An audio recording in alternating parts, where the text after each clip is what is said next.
All any of you do is yell at each other. You are not friends. You're right. We're family. We leave no one behind. Except maybe you. Oh my God. This is insane, you guys. Yo, this is sexy, man. Broadcasting live from the internet, it's Tuesday night, and this is the PanelsOnPages.com podcast with your host, Lee Rodriguez. At the end of the day, babies are terrible people, and I'm not sorry for saying it. Jason Nyes. Motherfucker, I won best costume. Jose Guzman. Yeah, I know nothing about Firestorm except for his hat's always burning. And Kelly Harris. Boy, love, it appears we got a penis in the mail. I glued my fucking eyes shut! I just want to see all these Yelp reviews of Jose's jizz. Oh, sorry, I knocked over the salt. Like you had anything better to do.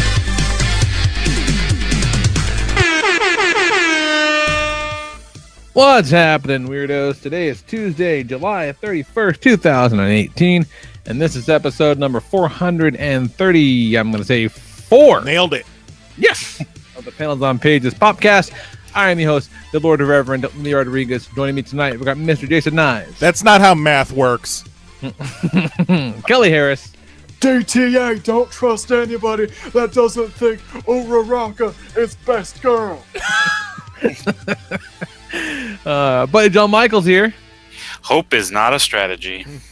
And Jose Guzman is not here because he's going to be busy until 10 p.m. Vegas time, which is an hour ago. No. I think... No, we're ahead of him. Yeah, he was right the first time.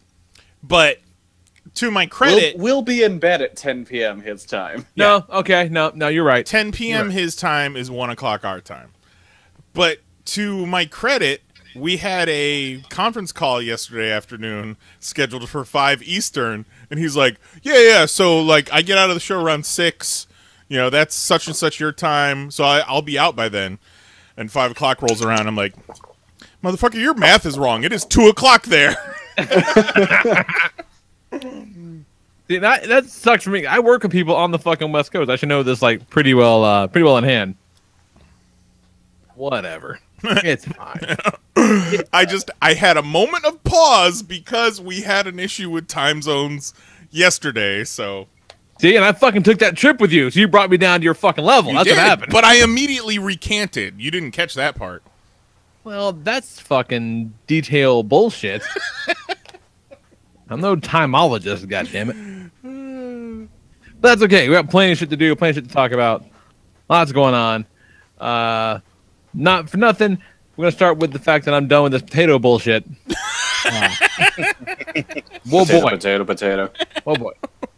I had to stop it Wednesday. The plan was get 20 pounds in a week, right? That was kind of the plan once it realized that was about to happen. The plan was originally 20 pounds in 2 weeks. That shit fell off fast. I was going to hit it in a week. And Nicole's like, no, fuckhead. You can't go any longer than that. Like, you got to stop at 20 pounds. Fine, cool, we'll do that. And so I was going to get, if all the way through Wednesday would have been the last day, Thursday morning weigh-in would have been 20 pounds at the rate that it was going. Well, the Wednesday afternoon, I blacked out at my desk. I was like, we might be done with this nonsense. So I'm having a conversation with a coworker. I'm like, I'm spinning a fidget spinner in my hand. We're just talking, like you and I are talking right now. We're talking, and this thing's fucking spinning in my hands. And I black out for a second, and I woke up to the sound of crack as my glasses hit a fidget spinner, and my head bounces back up. I'm like, oh shit! Jesus. Go. Oh no. Oh. All right. I'm time to bring this in. So, kind of close out the day, and I called my lovely wife, who was on a road trip. She was going to Florida with her friends and kids for the weekend. Woo, spring break! And I said, okay, here's the thing. All right. And you need to tell me I'm not a bitch if I have food tonight. And there was a chorus from the entire car. People going, no, you fucking moron, eat some food. I'm like, oh, okay. So we're all in agreement. I can have a burger tonight. Okay, cool. Great. Super duper. So that's over with. So and I'm really okay with it being over. Now we're on to radical intermittent fasting, where I'm putting 22 hours between meals. So that's working out pretty good. I can handle that shit. Oh boy, You can do that. That's a long time. so then what? You just fucking chow down for 2 hours? Between 2 and 4, so between 20 and 22 hours, I'm doing between meals. So like, yeah, so I was gonna get like 1,800 to 2,000 calories in then, which is pretty easy because some of the stuff I'm looking at says it doesn't really matter what you eat. So like today last night I had a pizza. Like I ate the whole goddamn pizza, and that was my food for the day. So that worked out okay. And give it a little while, see what happens. And provided I don't start climbing again, we're gonna try that. And I'm down a pound from where I was. Thursday of last week. So I guess it's working. But we're gonna shoot for 2 pounds a week. So you've lost 20 total. 19 total. 19 total. Still nothing to scoff at. No. So we're gonna look at about 2 pounds a week as opposed to 2 pounds a day. One of those might be a little more beneficial, or more long-term sustainable, perhaps. Not gonna lie, despite all of your pleas that no one ever try this last week, Mary and I were in the grocery store, and we did staring at sacks of spuds, going, we did linger around the potato section a little long. You can totally do it, man. I just don't know that you would do it the way I did it, because I don't know if I just. You just stopped eating was your problem. Well, yeah, because I wasn't fucking hungry, and you try putting down a dry ass potato when you don't want it. Try choking that motherfucker back because you feel like you should. It is not easy to do. It is hard. So, I mean, by all means, report back to me with your findings. I'm curious because I'm one man is not a control. No, so. I think that ship has sailed. Good. You shouldn't do it. But I do like the idea of keeping it in your back pocket for when you need to drop a couple LBs real quick. Oh, yeah. Yeah, the first day I lost 6 pounds. So, like, if that ever comes around, I'm like, let's just have a spud day. We'll just see what happens. But, yeah, I was on solo dad duty for the weekend. Had a damn good time with the boy. Went and had some adventures and went to the science center and played with a giant chalkboard wall. We had a good time. And also, this weekend, we fucking made it. We hit the goal. It was attained. Oh, my.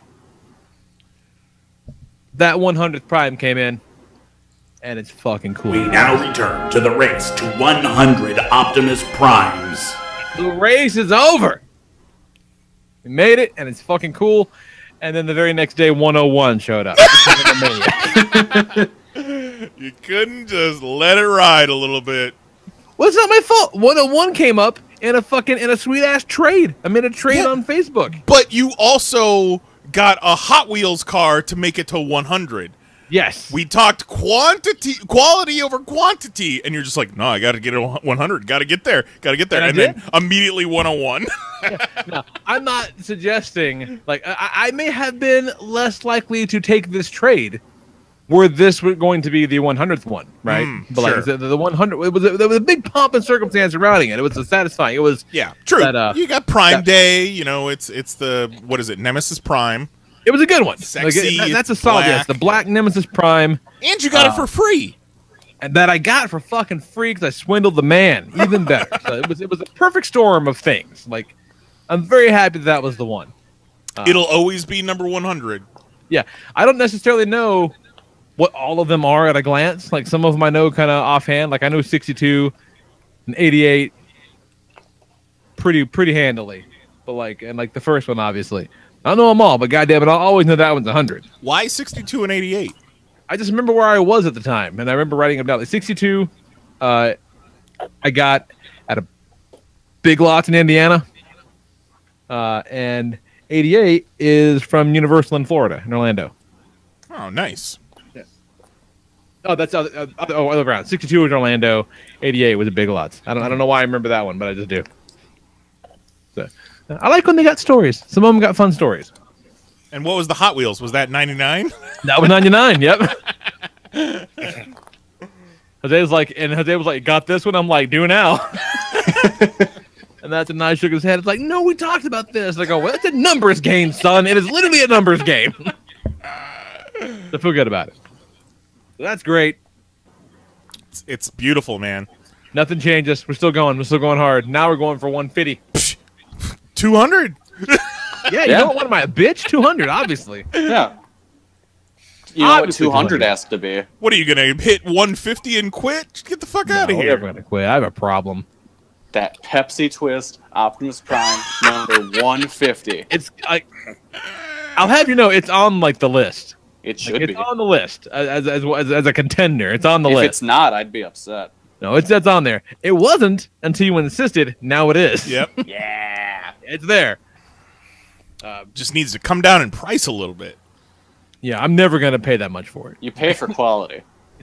I'm never fucking paying that for it. No goddamn way. And it does come I with also found out, though, that it's not as good as I want it to be because it doesn't come with an actual bottle of Pepsi Twist. I was just gonna ask, like, No? how old is this? That bummed me out hardcore. Oh, it's like a cutout.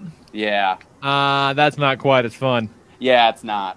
That's not as fun. Yeah, I was gonna ask if the Pepsi Twist is like stale or expired by now, but Oh, it absolutely would be. Oh, there's no doubt.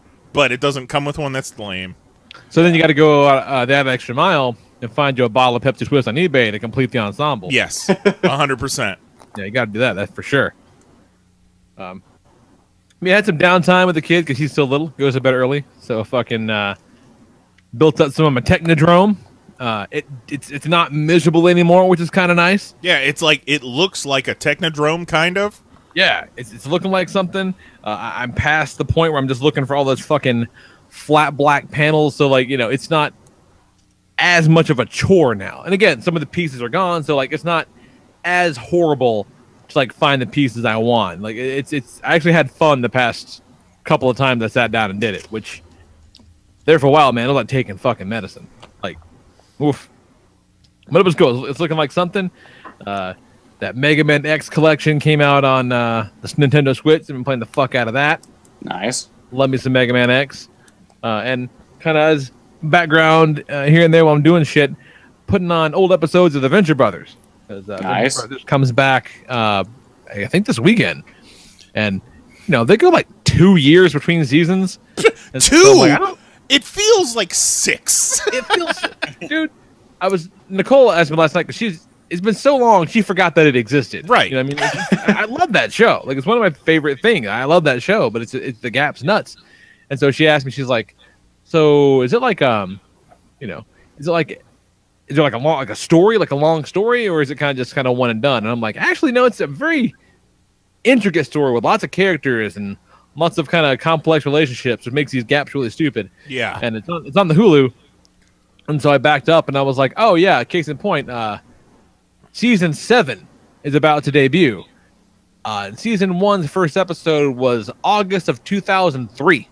Oh Holy my god! shit. Like that's 7 seasons in 15 years. Like, that's not great numbers, guys. Like, I don't know what to fucking tell you over there. But man, like I started at like season 4 maybe because I've seen the first 3 a bunch of times, but you know, not the last couple.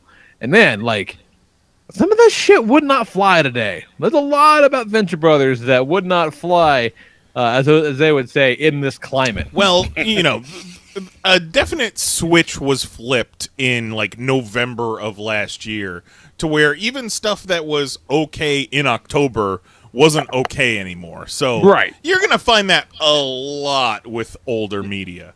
Yeah, for sure. Like, you know, I don't give a fuck. But I just remember, I'm just looking at this going, man, there would be, God, Twitter would have got its panties in a twist over this, and over that, and over that. Yep. All of that. Like, I heard today, like, you're not supposed to say committing suicide anymore because it's offensive to people that committed suicide. What?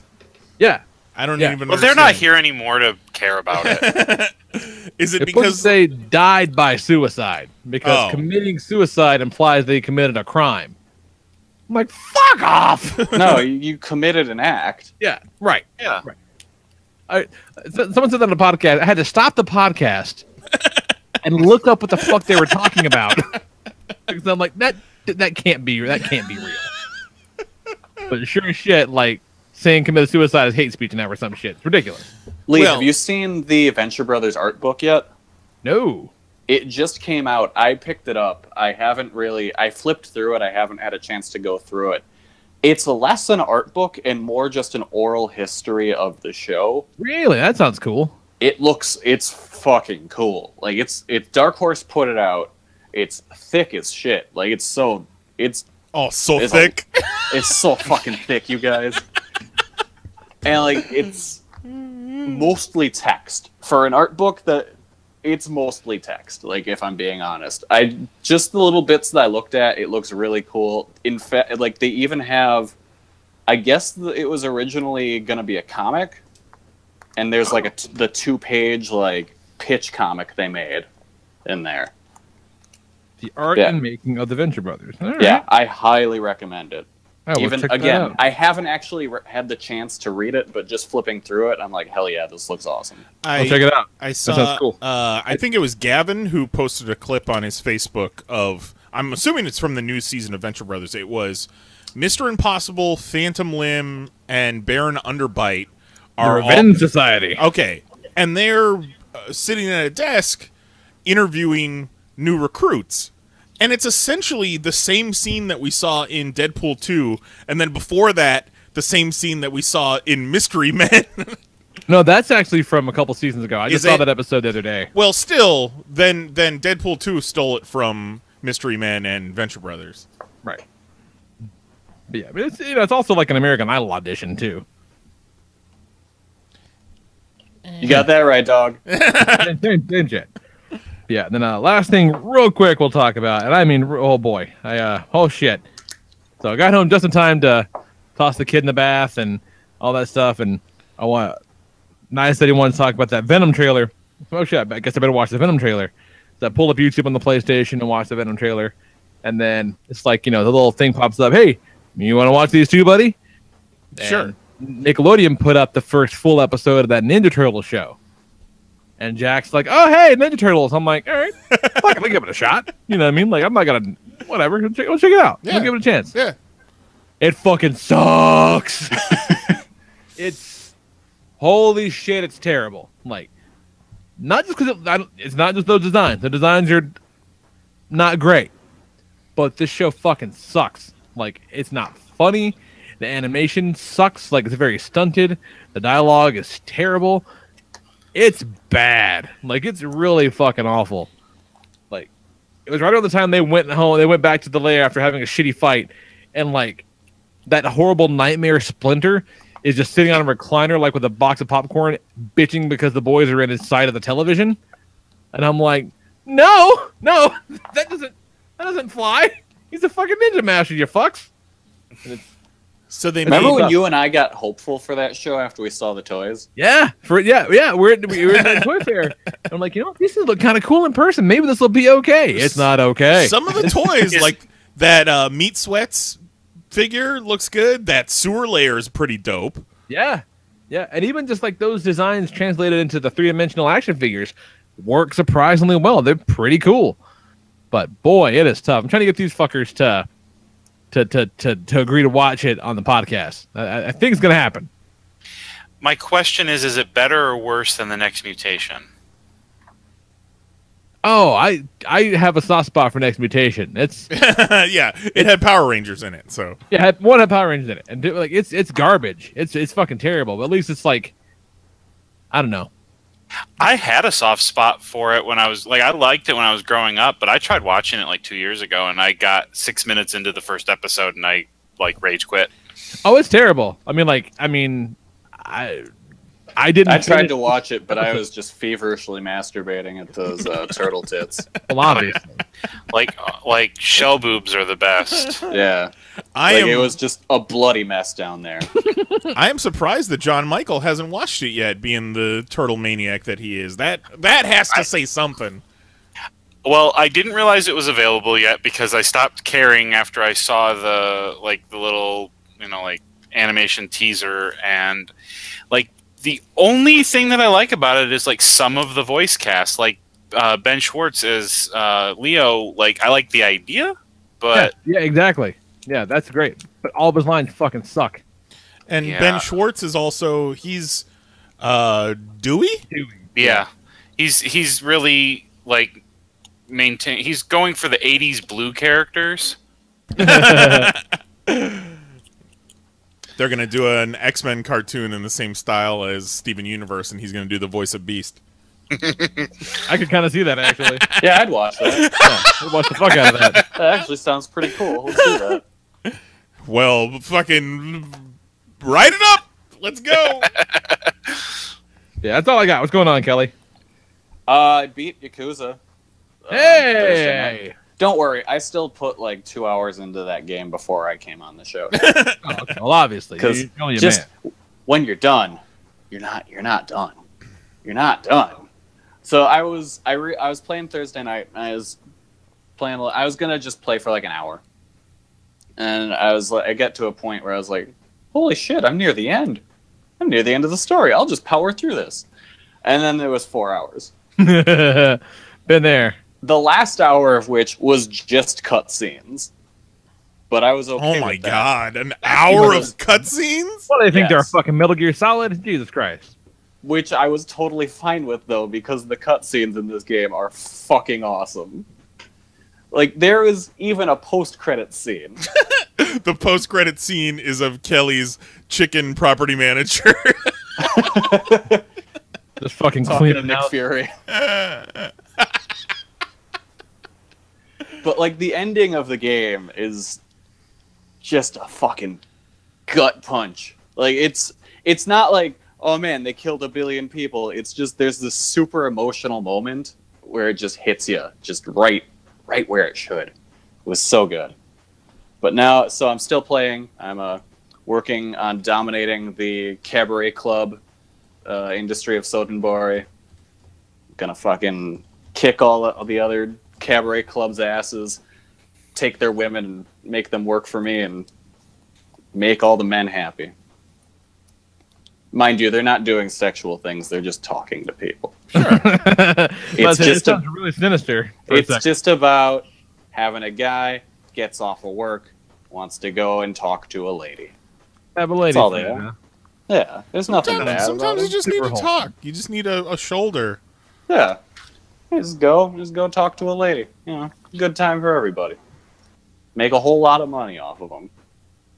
I especially like because they tell you when the person comes in how like much money they have, where it'll either say them as poor, average, wealthy, and mega wealthy.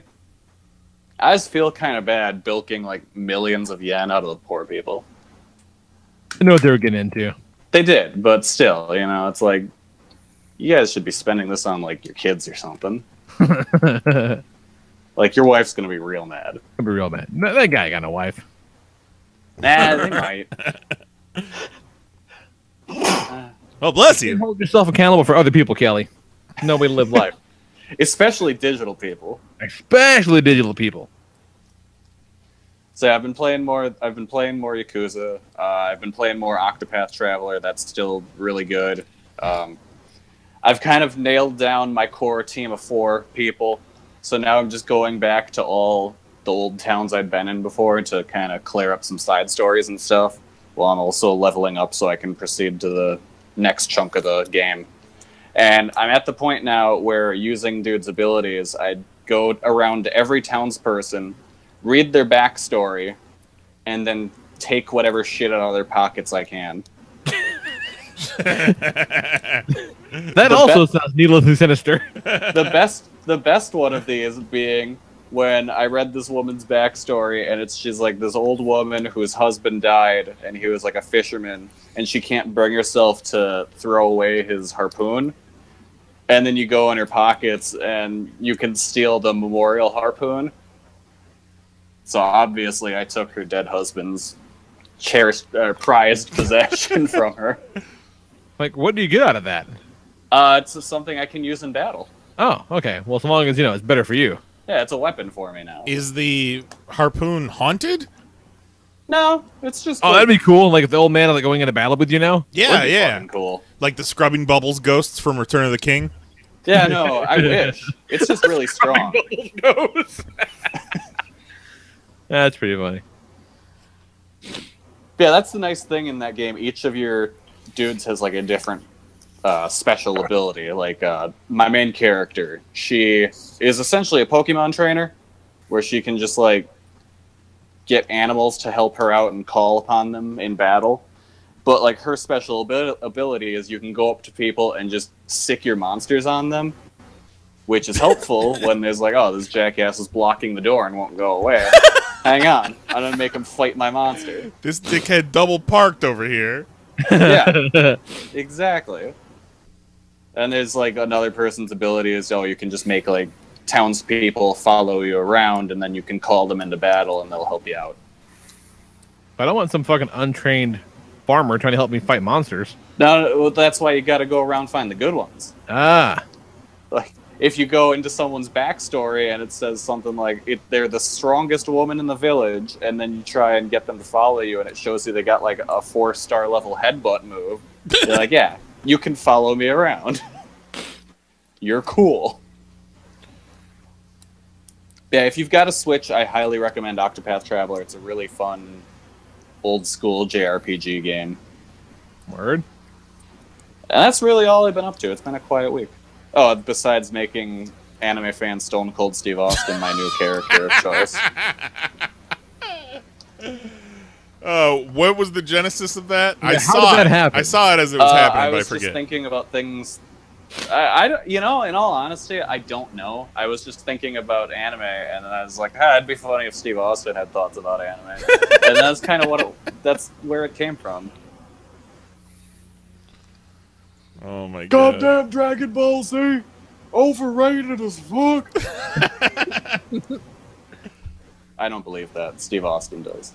I like Dragon Ball Z. Steve Austin, anime Steve Austin's got some hot takes. He does. You should have been mentioning him in every tweet. That's when I find out he really does love anime. Don't judge a book by its cover, you little son bitch. My favorite anime of last season was Season 2 of New Game. Presents Love go have a lot of watching those gratuitous girls tip make shots, video but it's really games. quite positive. Bet you didn't know, but I cosplayed at Anime NYC. I was in an inflatable Pokemon. You know what? I'll say it. I'm glad Bleach is done. That show fucking sucked. Bleach my asshole. You know the guy that made Bleach? His name is Tight Kubo. The fuck is a Tight Kubo? Oh, we have fun. What's got going on, John Michael? I wish my life was more exciting. I didn't know I was going to be on until like 5 hours ago. ABC, John Michael, always be ready. Well, you want to have a good week, what you gotta do is go to www.lootanime.com, type in promo code COLD. That way you can get all your favorite Japanese treats at a nice 20% off discount. So when you go to eat your Pockies, eat your Hello Pandas, eat your rice candy, you can say, "Itadakimasu." I've honestly just been stuck on this whole committing suicide is not good to say. It's not the answer, John Michael. Don't do it. Subscribe to Loot Anime now and save yourself. I'm really tempted to just start walking around. Don't yelling, kill yourself, committing John. suicide. I don't want to kill myself. I just want to tell people that committing suicide is okay to say. Hey, man, it's a weird world out there. I mean, fight your battles. I have this strong desire now to get like an ice cream truck and just go on, drive around and play music and just keep repeatedly saying committing suicide. I don't know why. That's my new life goal. This is it really struck a nerve. That might not be like a commensurate response. Is all I'm saying. PC culture has finally taken John Michael to task. I was goddamn absurd. So mad It's okay at the to whole say that somebody James Gunn seppuku. the James Gunn situation kind of broke me, and that's no problem. and this now makes it worse. And also the fact that my schooling is in psychology and my degree, my master's is in psychology, and well, yeah, no one with those kind of credentials came up with this. yeah, no, somebody like that. But yeah, anyway, but it was just a 14-year-old on Tumblr. I bet it wasn't even someone who ever even committed suicide. No, probably not. No. They failed at it. They failed, and they were mad about it, and that's why they won't let people say it. Probably got a furry avatar. Goddamn Shadow the don't say Hedgehog, it. son of a bitch. Don't say attempted suicide anymore. Just say they got the honorable mention of suicide. Yeah, they got a participation trophy. They got real hurt. They got an incomplete on their suicide. To be continued. How you get an I in a pass-fail course like suicide? You Credit, know what no I credit. always say? DTA, don't try attempted.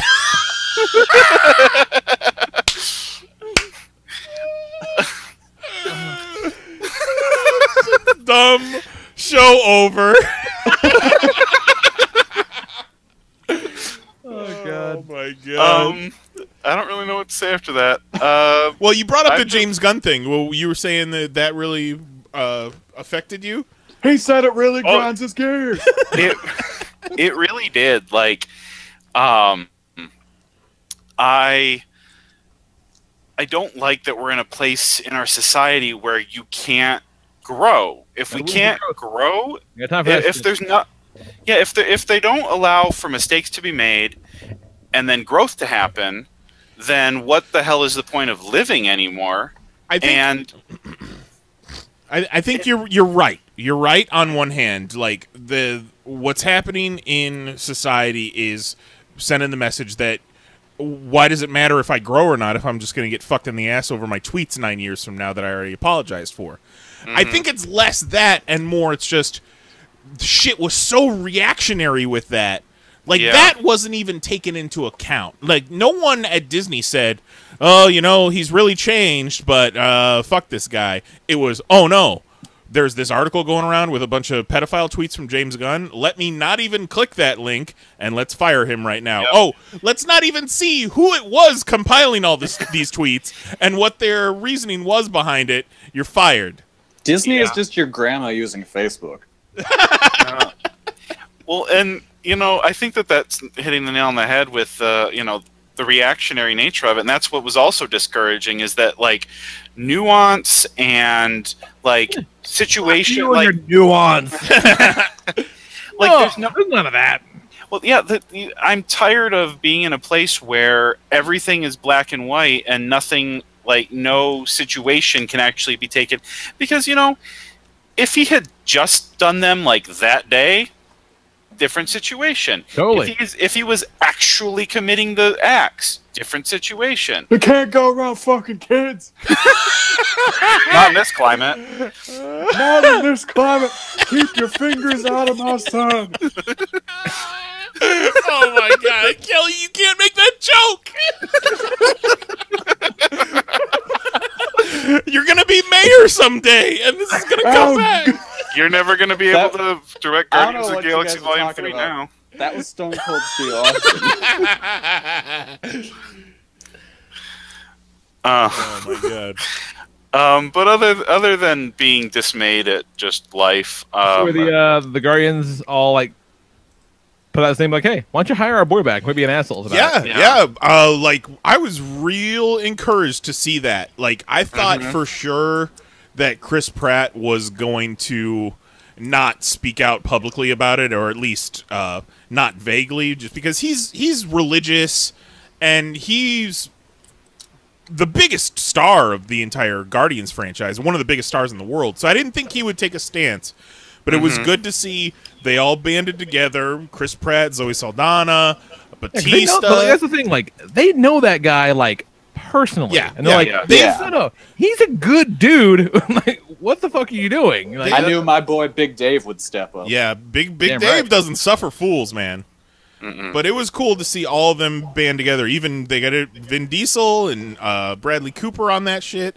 And it wasn't like, hey, bring him back or we're done. It was, a very measured, thoughtful, heartfelt response of their family being broken up and just asking to consider bringing him back. And honestly, I feel like after that, Disney's hands are kind of tied.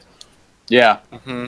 And we just saw, Hardwick get hired back, or not hired back, but brought back to Talking Dead and his talk show because AMC... His suspension was lifted. Yeah, his suspension was lifted, exactly, because they finished the investigation into claims. I think they were specifically investigating if he had any issues at work at AMC. But then you dive a little further into that and find out that the lawyers that were doing the investigation are also the lawyers for the Hearst family, and it gets a little messy. But there is a precedent now of people possibly being brought back after controversies like this. I think I wonder. I think they were going to start shooting in the fall, like September, October. So maybe once we get closer, we'll hear something. It'd be nice, man. 'Cause, like, he's a very strong, creative voice on top of everything else, man. Like, he was going to be one of the creative drives for Marvel going forward. Yeah, and the Marvel Cosmic Universe. Yeah, and in the past hour or so, I've seen articles saying there's rumor that they're considering hiring him back. I don't know how accurate those are, but I would like, and I'm not even like this diehard James Gunn fan. I have seen 2 James Gunn movies, the 2 Guardians movies, and I like them, but they're not even in the top of my Marvel movies. I just didn't like the situation, and I hope that maybe the Guardians response, all that cast response, because like you said, Disney's kind of in a corner right now where they have to do something. Either they come out with another statement doubling down on it. Yeah. And at this point, I feel like if they don't hire him back, the entire narrative going forward about the movie is going to be this. If they hire him back, I think it'll blow over, and then by the time the movie comes out, it'll just be the movie. Right. No one will give a shit if they hire him back. Yeah. No one's gonna care. No one's really mad. It's kind of weird to if you looked at the responses to Chris Pratt's tweet or Zoe Saldana's tweet with this group statement. There were a lot of people who were like, "No, you're canceled. No, I can't believe you would support a pedophile. I can't believe you would support this language." And they come out straight ahead and say, "We don't support what he said. We just think things need to be fucking considered." Yeah. He's not even the same fucking dude who made those statements. You know what I'm saying? That's the thing. It was fucking forever ago. The dude who made Troma movies is not the guy who made Marvel movies. Right. Yeah. And if Marvel and Disney thought enough of James Gunn to peg him to essentially guide the Marvel Cosmic Universe going forward, then why so quick to jump off of the train all of a sudden? Well, and they knew about these. We talked about this shit 10 years ago. Yeah.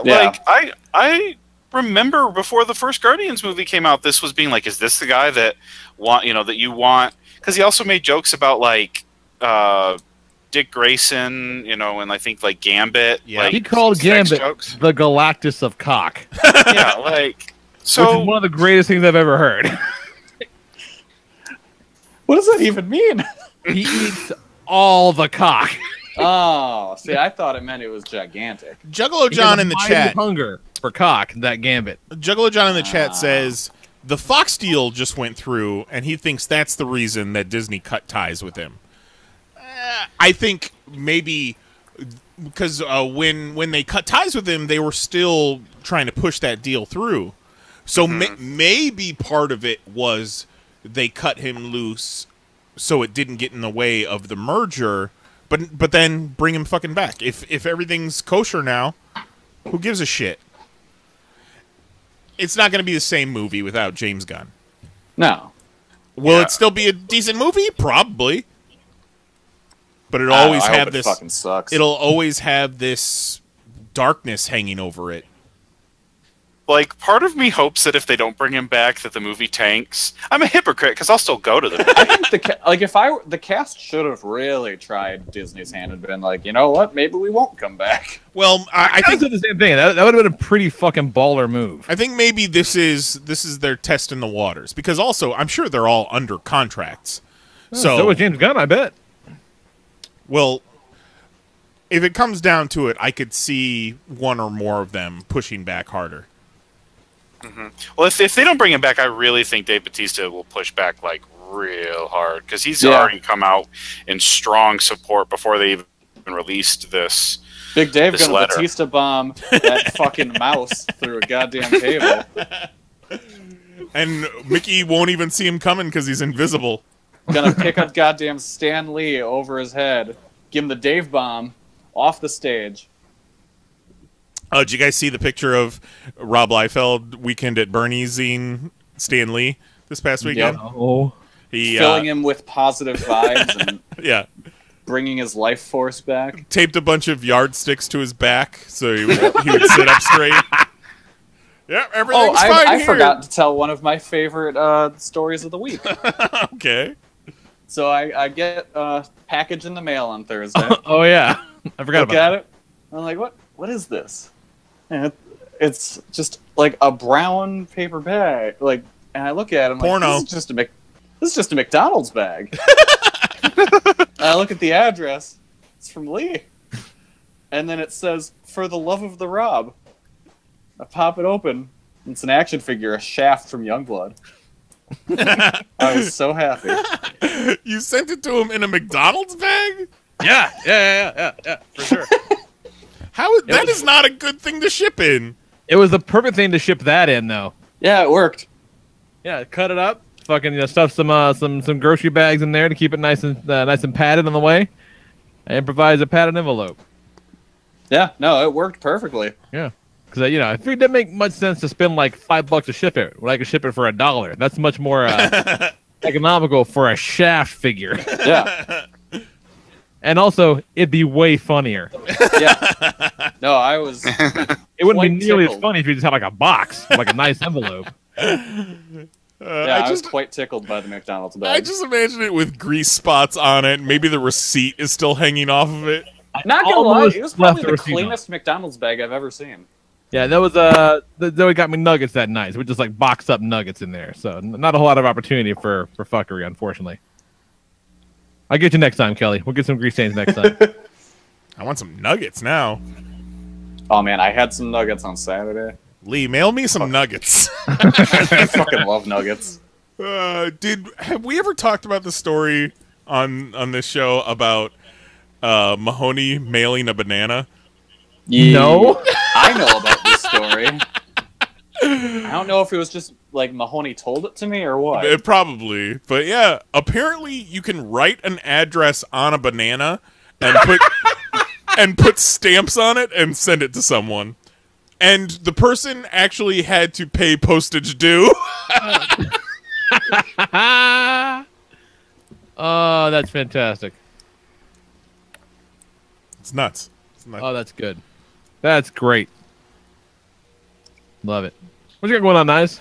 So we were talking about the new Turtles series earlier, and Juan. What sucks? Juan in the chat said, "What happens first? Lee gets his 150th Prime, or I get my NECA San Diego Comic-Con exclusive movie Teenage Mutant Ninja Turtles set?"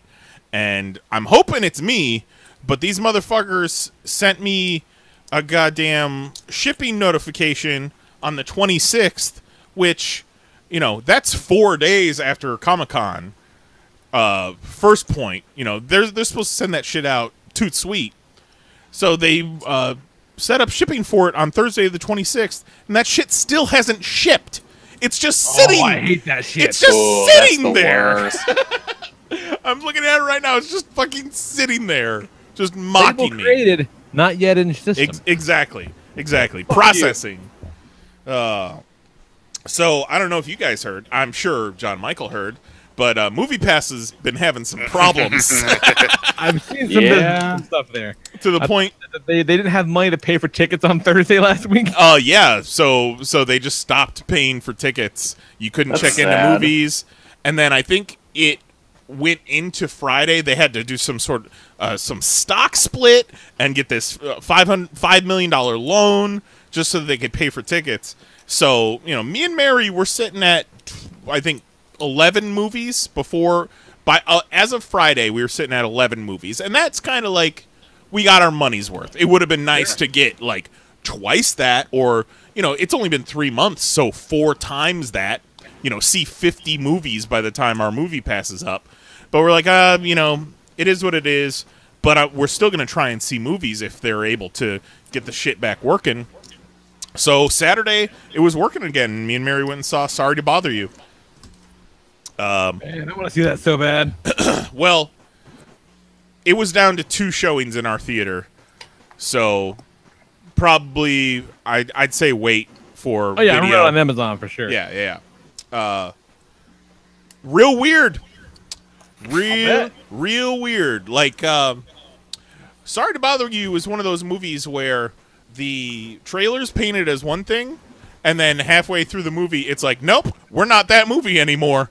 We're a different movie. Kind of into it. I like that.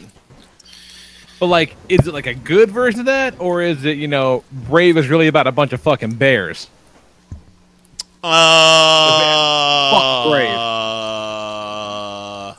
Ooh, that's a long I don't know. That's funny that you mentioned that, and I'm not gonna say anything more. Wait, it's about a bunch of bears? Sorry to Bother You is about a family of bears. Wait, is it just a sequel to the Country Bears movie?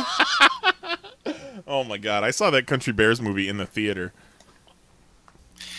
Did Nice, did you get an email yet about the changes to the service? Yes. A letter to the MoviePass community is sitting in my inbox right now from MoviePass. So yesterday you couldn't check into movies either. So every time there's a glitch in the system or they can't pay for movies anymore, everybody's like, RIP MoviePass, it's over. But as of today, you could check into movies again. But they've changed it now to where like the big movie last weekend was Mission Impossible Fallout, but you can't see that. They won't let you see that.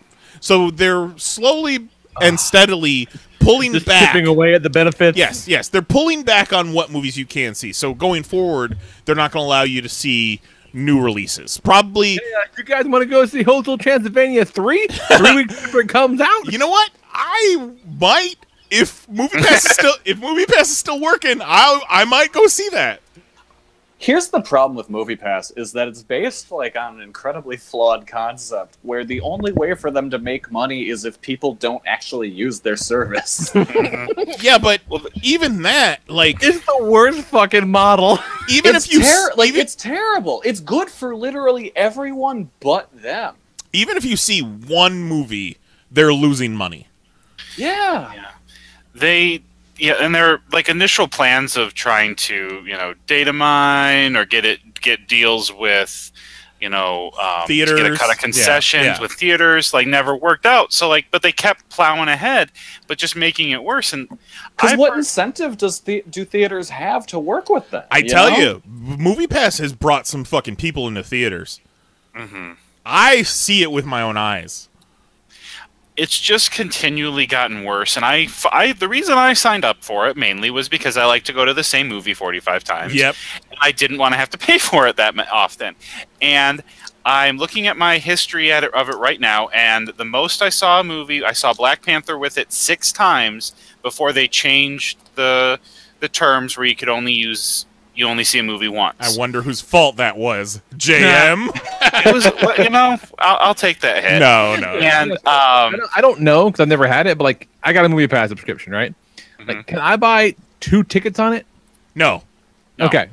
Well, actually, yes. Well, now they have a new thing, where you can bring a friend for a an additional fee. I don't remember Yeah, what it yeah, is because I never use it. It's some new like bring a buddy thing because that's one of the problems with it is you can only buy one ticket with your account. So now it's like you can reimburse MoviePass for that extra ticket or whatever. But like me and Mary have separate cards and separate accounts. Okay. Yeah, because AMC's doing a thing like it. And like better. $20 a month, and they get $20 a month. They get the big formats, and that's why I thought about looking at that too. I'm like, but can I get 2 tickets on it? Surely not. Surely not. I think you can with the. I don't know if you can get 2 tickets to the same movie. I maybe because I know with the AMC one, it's 3 tickets a week. You can see all 3 on the same day if you wanted to. Ooh. So hypothetically, maybe you would be able to get like 2 or 3 tickets for the same movie. That I don't know, but that seems like it would track. I mean, if you can get all 3 in the same day, does it matter what movie it is? The next step in the process is definitely to where, if I'm always seeing a movie with my wife, I should be able to get those 2. I should be able to get an account for both of us all at once, and then it's kind of like the Disney has their app for the parks. Like if I want to do Fast Pass and I'm booking a Fast Pass, I click on me, I click on Mary, and then we're booking. Yeah, I would get the AMC deal if I didn't live like literally 2-3 minutes away from a movie theater that is just way too convenient to go to. That's not an AMC movie theater. That is the big drawback. The AMC theater by me is just trash. Yeah, so I never get this. Our local theater here, where we've seen most of our movies, is an AMC, so that would benefit us. But it's not. All the theaters we go to are not AMC, so it definitely cuts back on our options. I just don't like how with MoviePass now they keep stripping things away, and okay, you can't see the same movie twice. That's problem number 1 for me anyway. You can't. Now you can't go to the big movies opening weekend. Okay, whatever. But with more that they strip away, it's still theoretically the deal of you can see a movie every day for the month, of the month. No, you can't, because now there are not, because you can't see the same movie more than once. There are not enough movies that are released. Exactly. Oh, he got you. He got you on that MoviePass. Yeah, because I look at. Let me pull up my MoviePass right now. Let's see, and I'll pick my local theater. It's probably not going to show any showtime since it's after 10. Yeah, no more screenings. But because I've seen so many movies that are currently in theaters, our local theater, we've only got like 4 or 5 options of movies that we could see right now because we've already seen everything else. So once those are up, we got what, two movies coming out this weekend. So yeah, if you're seeing a movie every day, you're running out of movies. Yeah, that's why I personally would prefer if they switch to a model of you get X amount of movies a month. If it's 5, 10, 3, whatever it is in a month, and then it can be the same movie, because it really shouldn't matter if I'm going to see Mission Impossible 5 times or I'm going to see 5 different movies if they're typically roughly around the same price. Yeah, sure. And I think they're trying to cut out on multiple people using the same account with that. I think they were just throwing things at the wall to try and stop bleeding money so quickly. Well, I feel bad, but also I'm vindictive. So I've gotten 22. I just counted 22 tickets with MoviePass since I got it in February. I have actually gone to 18 movies because my theater has a rewards program where if you get points every time you buy a ticket. And after they went to you can only see a movie once, I got pissed and just bought 4 tickets to movies I didn't give a shit about, so I could get the points. I got a movie. Fuck them. I got pissed. So. And I'm kind of feeling like doing that for the next couple of weeks because I really don't know if MoviePass is going to be here. Oh my god! So there, whatever. I feel like MoviePass as it is will not survive, but I think MoviePass as a brand will stick around and it will evolve. They might have to shut shit down for a few months. But I think MoviePass is a valuable brand. And it's definitely it's changing. Yeah, industry that really needed to innovate. AMC started their own program. There's copycat programs out there because people realize this is getting people into theaters. This is encouraging people to see more movies more often. Selling our $9 fucking popcorn.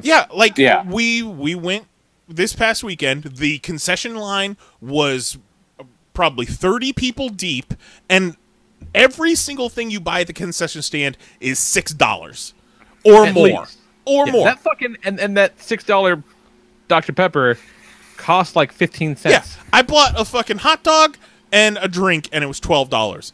That's fine. It's a delicious hot dog. But don't pretend like you're losing money because of MoviePass. Well, that's why I feel... But here's the thing. The theater is even getting the ticket price. I know that. like, they're fine. The only ones hurting are MoviePass. Well, that's why I really think that going forward, I could see more theater chains doing passes like this, like AMC has done, because AMC then gets the money for the subscription, and then they get all the concession. And even with 3 movies a week, if the majority of people get concessions, that offsets the cost.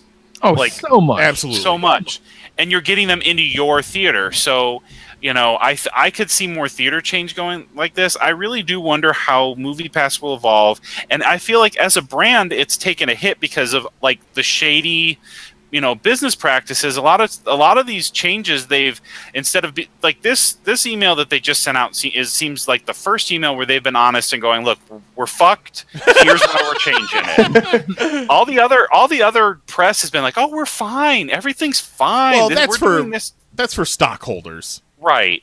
But I just wonder how, as a brand, it'll look when, like, their customer base, from a lot of what I've seen, is just pissed. So, that's people looking a gift horse in the mouth. Yeah. It kind of sucks because you paid for a year subscription, right? Yeah. Yeah, I did too for me and Mary. So it sucks that we're not going to, if MoviePass is definitely on its way out, that we're not going to get that full year out of it. But we're still getting a good value in the end run. Yeah. And it got us out to the movies. It got us out to see fucking movies all the time. And I fucking love movies. Well, I did the math, and I've already, it's already paid for itself. So even if they go under tomorrow, So stop being so vindictive, John Michael. Well, I'm nothing, like, I can have a cherub-like demeanor, but you cross me and I will cut you. And so, like, well, I'm still getting a benefit out of it. It's not what they promised me, and they changed it, and so fuck them. But also, like, I haven't done it. I've only done it 4 times. I could have done it more.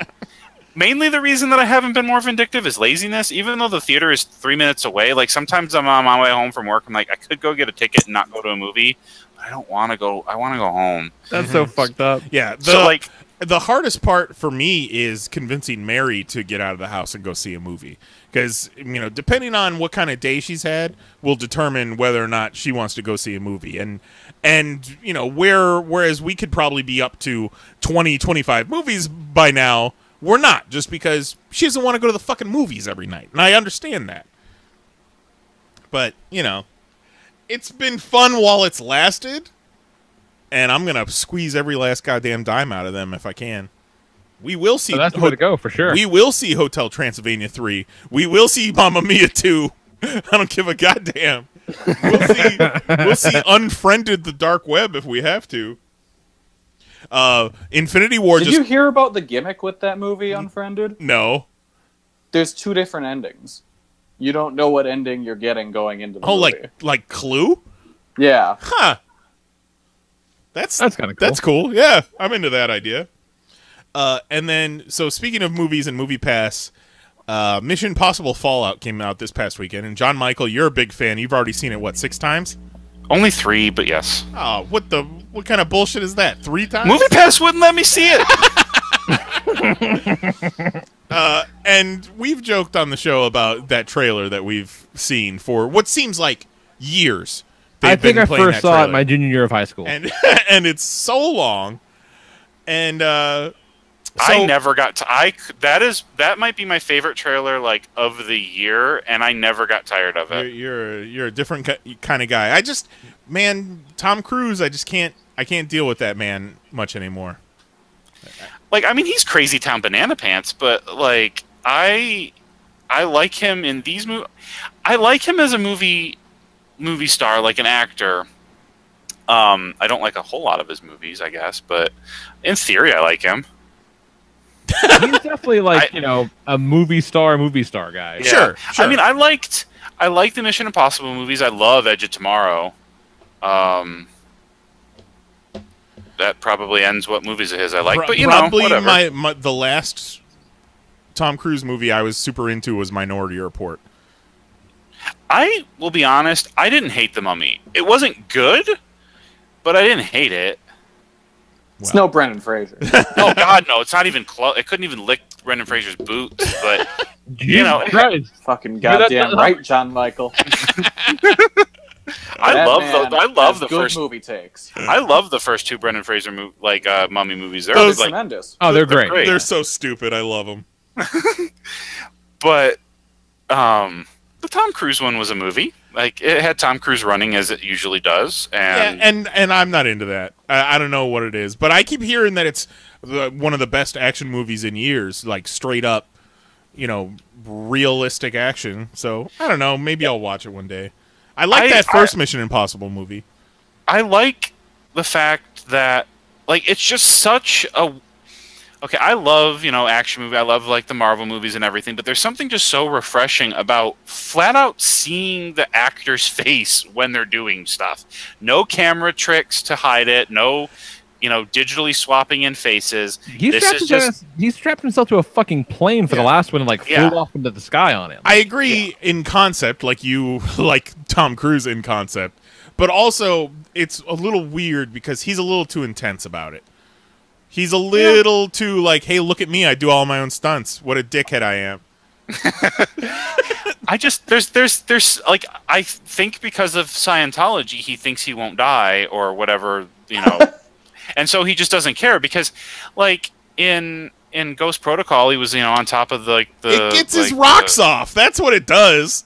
Yeah, like I fully believe he will die on one of these movies, and I hope they keep it in the movie. I hope that just halfway through the movie, Ethan Hunt's killed, and we're just like, here's the footage of Tom Cruise falling to his death. Here's a snuff film. I bet he has that in a clause in his contract.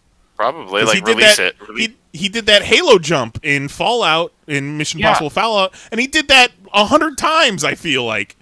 I didn't see about the Halo jump before the movie, so when I'm sitting and watching the movie, I'm like, fuck, did he actually do this? And, like, as soon as the movie got over, I Googled it, and, like, oh yeah, he did it. And, like, I don't know why I was surprised, but, like, I'm like, I thought that might have just been, like, some trickery, but no, he did it. And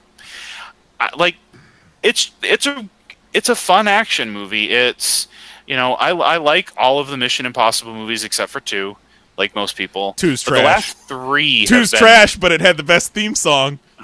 Damn right. That is true. But Ghost Protocol, Rogue Nation, and Fallout have all been really great, and I guess I'm a basic bitch, but I love that Henry Cavill reloading his arms. I can watch that forever. I don't care. I want that man to swaddle me. I don't care. Like, he looks beautiful in that movie. Like, that bathroom fight scene is one of my favorite fight scenes in the last few years, for sure. And one of the things that makes it really good is that there's no music in the fight scene, and it just kind of ups it. And just the sound of guys pounding ass. Yep. Just beating ass against tile, But it's a good, fun action movie, and it's nice to have a fun action movie. I mean, there's been the John Wick movies, and I love the Fast and the Furious movies, but I thought it was really, really good, and it didn't have, like, the most complex story, but it was one of those kind of like this. It's kind of like you take a spy movie and, like, that's what spy action like thriller. That's what this is.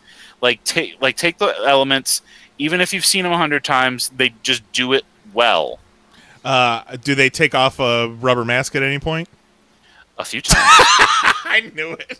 And the first one in the movie is a cameo. Ooh, and it's Brad Pitt. No, I will tell you, but I'm assuming you don't want spoilers. But I don't really give a fuck. I'm never gonna see it. Yeah, I'm probably not gonna see it. Wolf Blitzer. Oh my god! I don't know what I thought you were gonna say, but it wasn't that. Oh my god, that shit's so dumb. Yep, they've got Wolf Blitzer, and it's actually Simon Pegg. Oh my god, that's hilarious. Well, I'm glad you liked it, JM. I saw a headline. It was a Hollywood Reporter headline on Twitter that was Mission Impossible Fallout soars to franchise high $61.5 million opening.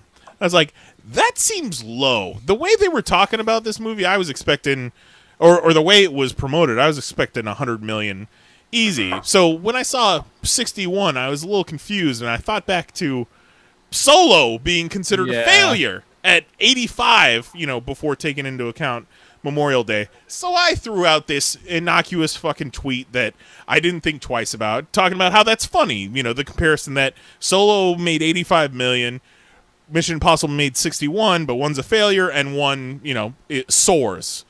A little editorializing in the headlines. My tweet caught a little bit of steam, which hasn't really happened to me before outside of our, close-knit group. And then it caught even more steam. And I was like, your notification. I was like, I had to put my phone on Do Not Disturb. And then, I was getting a bunch of likes and a bunch of retweets, and I was like, this is kind of cool. And then the comments started to come in. I'm like, oh, God. Oh, this is what Twitter is like. This is why I keep my shit private. So, I had this project in mind for a while, but I just didn't have the time to finish it. But Mission Impossible coming out, and then the tweet storm that I had, I decided to finish up this little project, and it was redubbing the Mission Impossible Fallout trailer with the Limp Bizkit version of the Mission Impossible theme song. Which is fucking brilliant. So it's on our Facebook, on our Twitter, on mine, in the population group, on the 11th Hour Instagram. So check it out. It's fucking great. And then it works way too well. And then the last thing I want to talk about, and I got to give big ups to Tito for this. He mentioned this to me while we were in New Hampshire, because I'm known to take large, epic, stinky, smelly BMs. And Tito says to me at one point, hey, you ever tried this poopery stuff? And I was like, no, I heard about it, though. Apparently it's this spray that you spray on the toilet water before you shit, and it seals in the smell. So Mary and I were at Target this week. We saw the poopery on the shelf, bought it, started using it. Man, I'll never go back. It's amazing. My BMs are foul. They smell bad. And our place isn't huge. And the bathroom that I use is right in the same hallway as my office and Mary's office. So I always hear comments from her as I'm trying to do my business. But this poopery stuff, man. You spray magic, huh? You spray it in. It's very, very fragrant, and it's an oil. It's like an oil slick. So then when the deuce drops, it fucking seals over the top of the water and seals in the smell. Buy it. It's $10 for a bottle. It's a little pricey. Buy it. Try it. You'll never go back.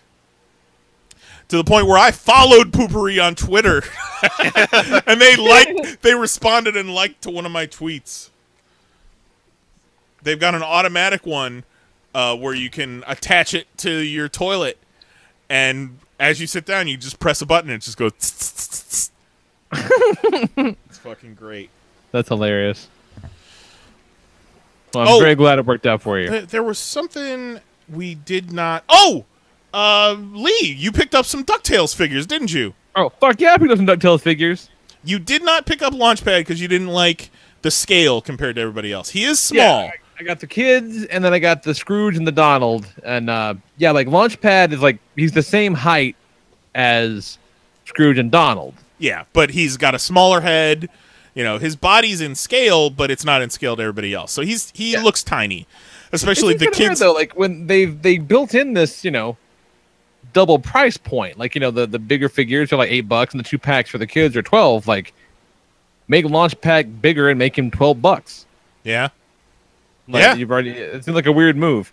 Well, it's kind of like how the Funko did the Disney Afternoon figures, and Baloo was not in scale, or like the Rescue Rangers are not in scale, but it's just kind of nice to have them. I've got everybody right now except for Scrooge and Glumgold. Every time we go back to Target, I'm able to convince Mary to get another one. So I got the 4 kids, Launchpad, and Donald right now. They're super nice, man. They're really nice figures. They're well done. They the designs are really expressive. They're cool. The only thing that kind of sucks, and you touched on it last week, is that all those kick-ass accessories and like they can hold very few of them. Yeah, like I've got Launchpad is holding a wrench. Louie is holding his cell phone. Huey's got his woodchuck book under his arm, and then Webby has her grappling gun in her hand. But everything else is just in a pile on my desk. See, I couldn't quite get the grappling gun in Webby's hand. No, it was tough. It's not great. It kind of leans against the desk.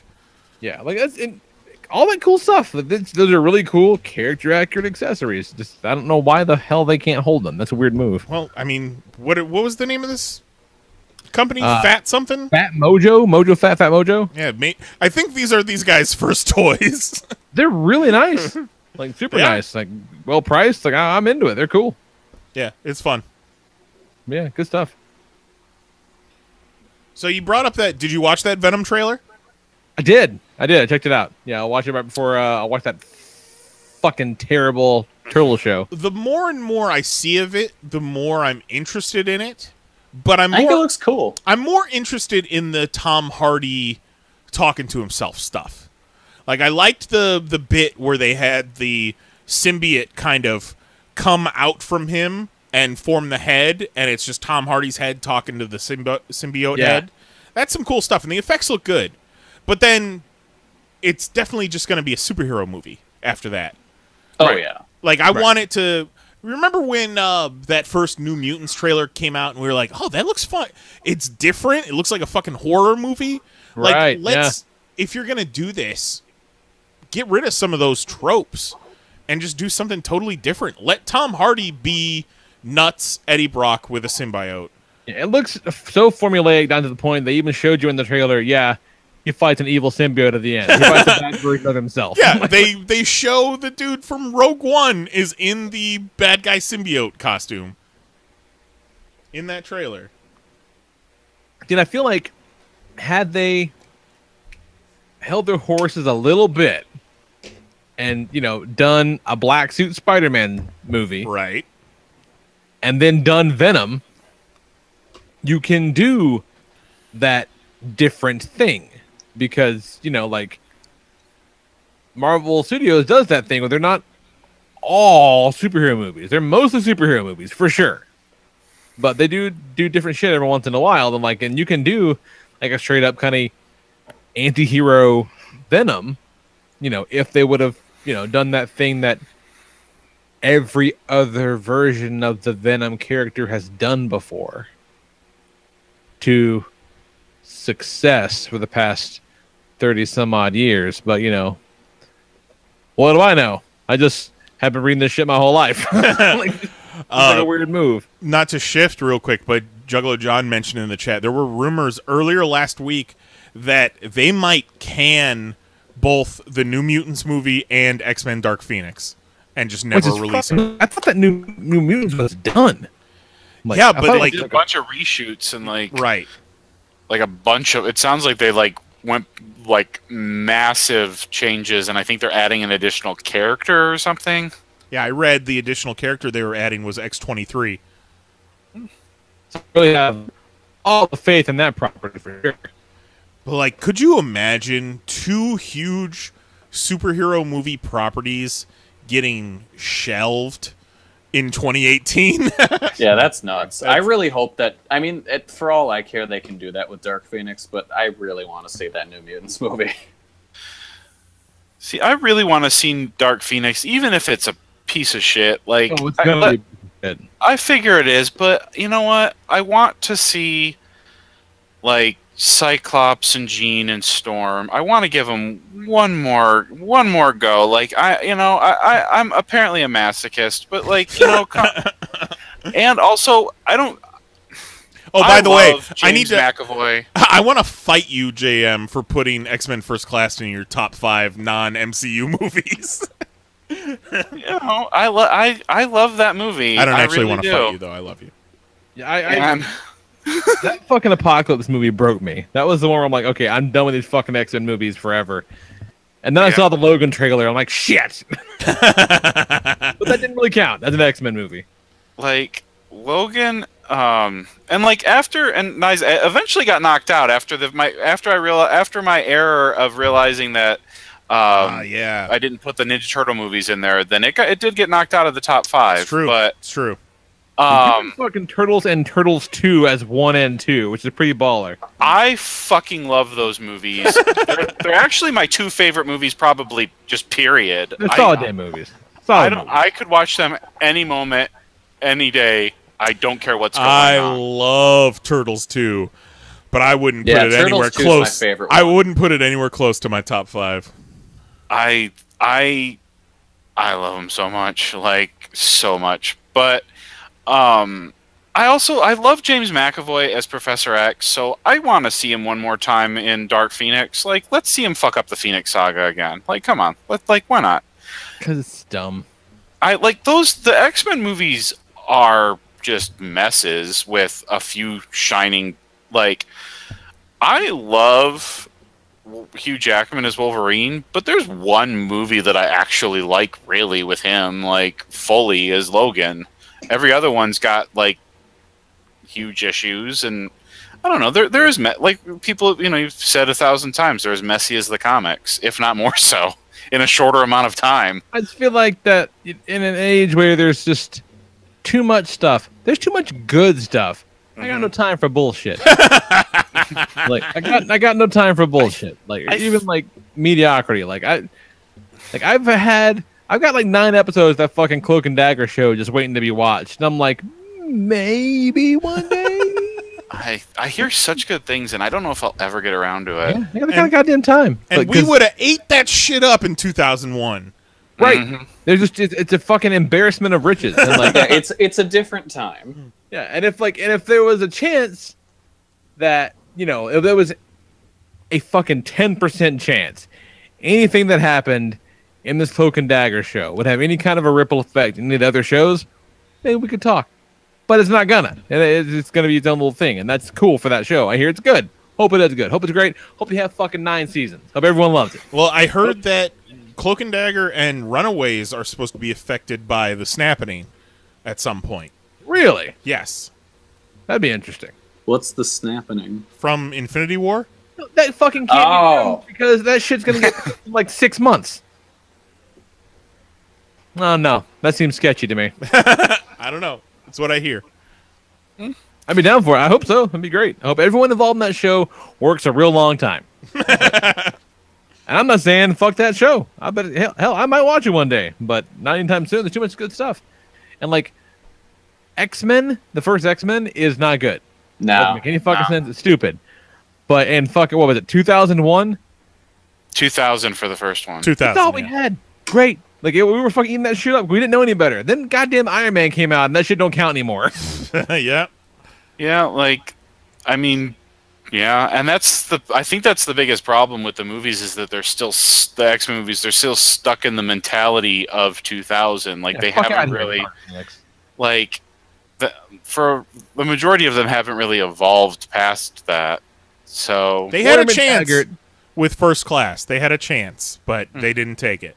I just hope running around in Apocalypse fucking digs in a hole, finds a pyramid for some goddamn reason, and Apocalypse comes out of it. Like, that counts? Today? That's how we're doing this fucking movie? I have not watched that movie since theaters. Like, because I keep thinking to myself I should watch it, and then I'm like, nah. It fucking sucks. I just like go on YouTube, watch the Quicksilver bit from that movie, and then I'm that's it. I don't need any more. Quicksilver. I truly, as much as I love First Class, I really want an actual First Class movie with the actual First Class. Yes. Like, yes. We know, guys. We know. I really hope that if we get a reboot with Marvel, that they do the true First Class. I mean, if they reboot it and they bring the X-Men into the MCU, they could bring in essentially the 90s X-Men class, but have them in current day MCU, and then we can go back 20 years and show the First Class being formed. See, but the problem with that is that the MCU being so established, it doesn't make sense for mutants to suddenly be a thing. I mean, yeah, it can, because there's all kinds of ways you can explain it away. Like, well, they have to rewrite reality now. Yeah, exactly. We talked about this on the show before. Like, use the whole the Sentry thing where no one remembered the Sentry, and all of a sudden he had existed for 100 years or whatever. Fucking love the Sentry. Or no more mutants. Was it Mesmer something in the comics where was he the reason that they didn't remember the Sentry?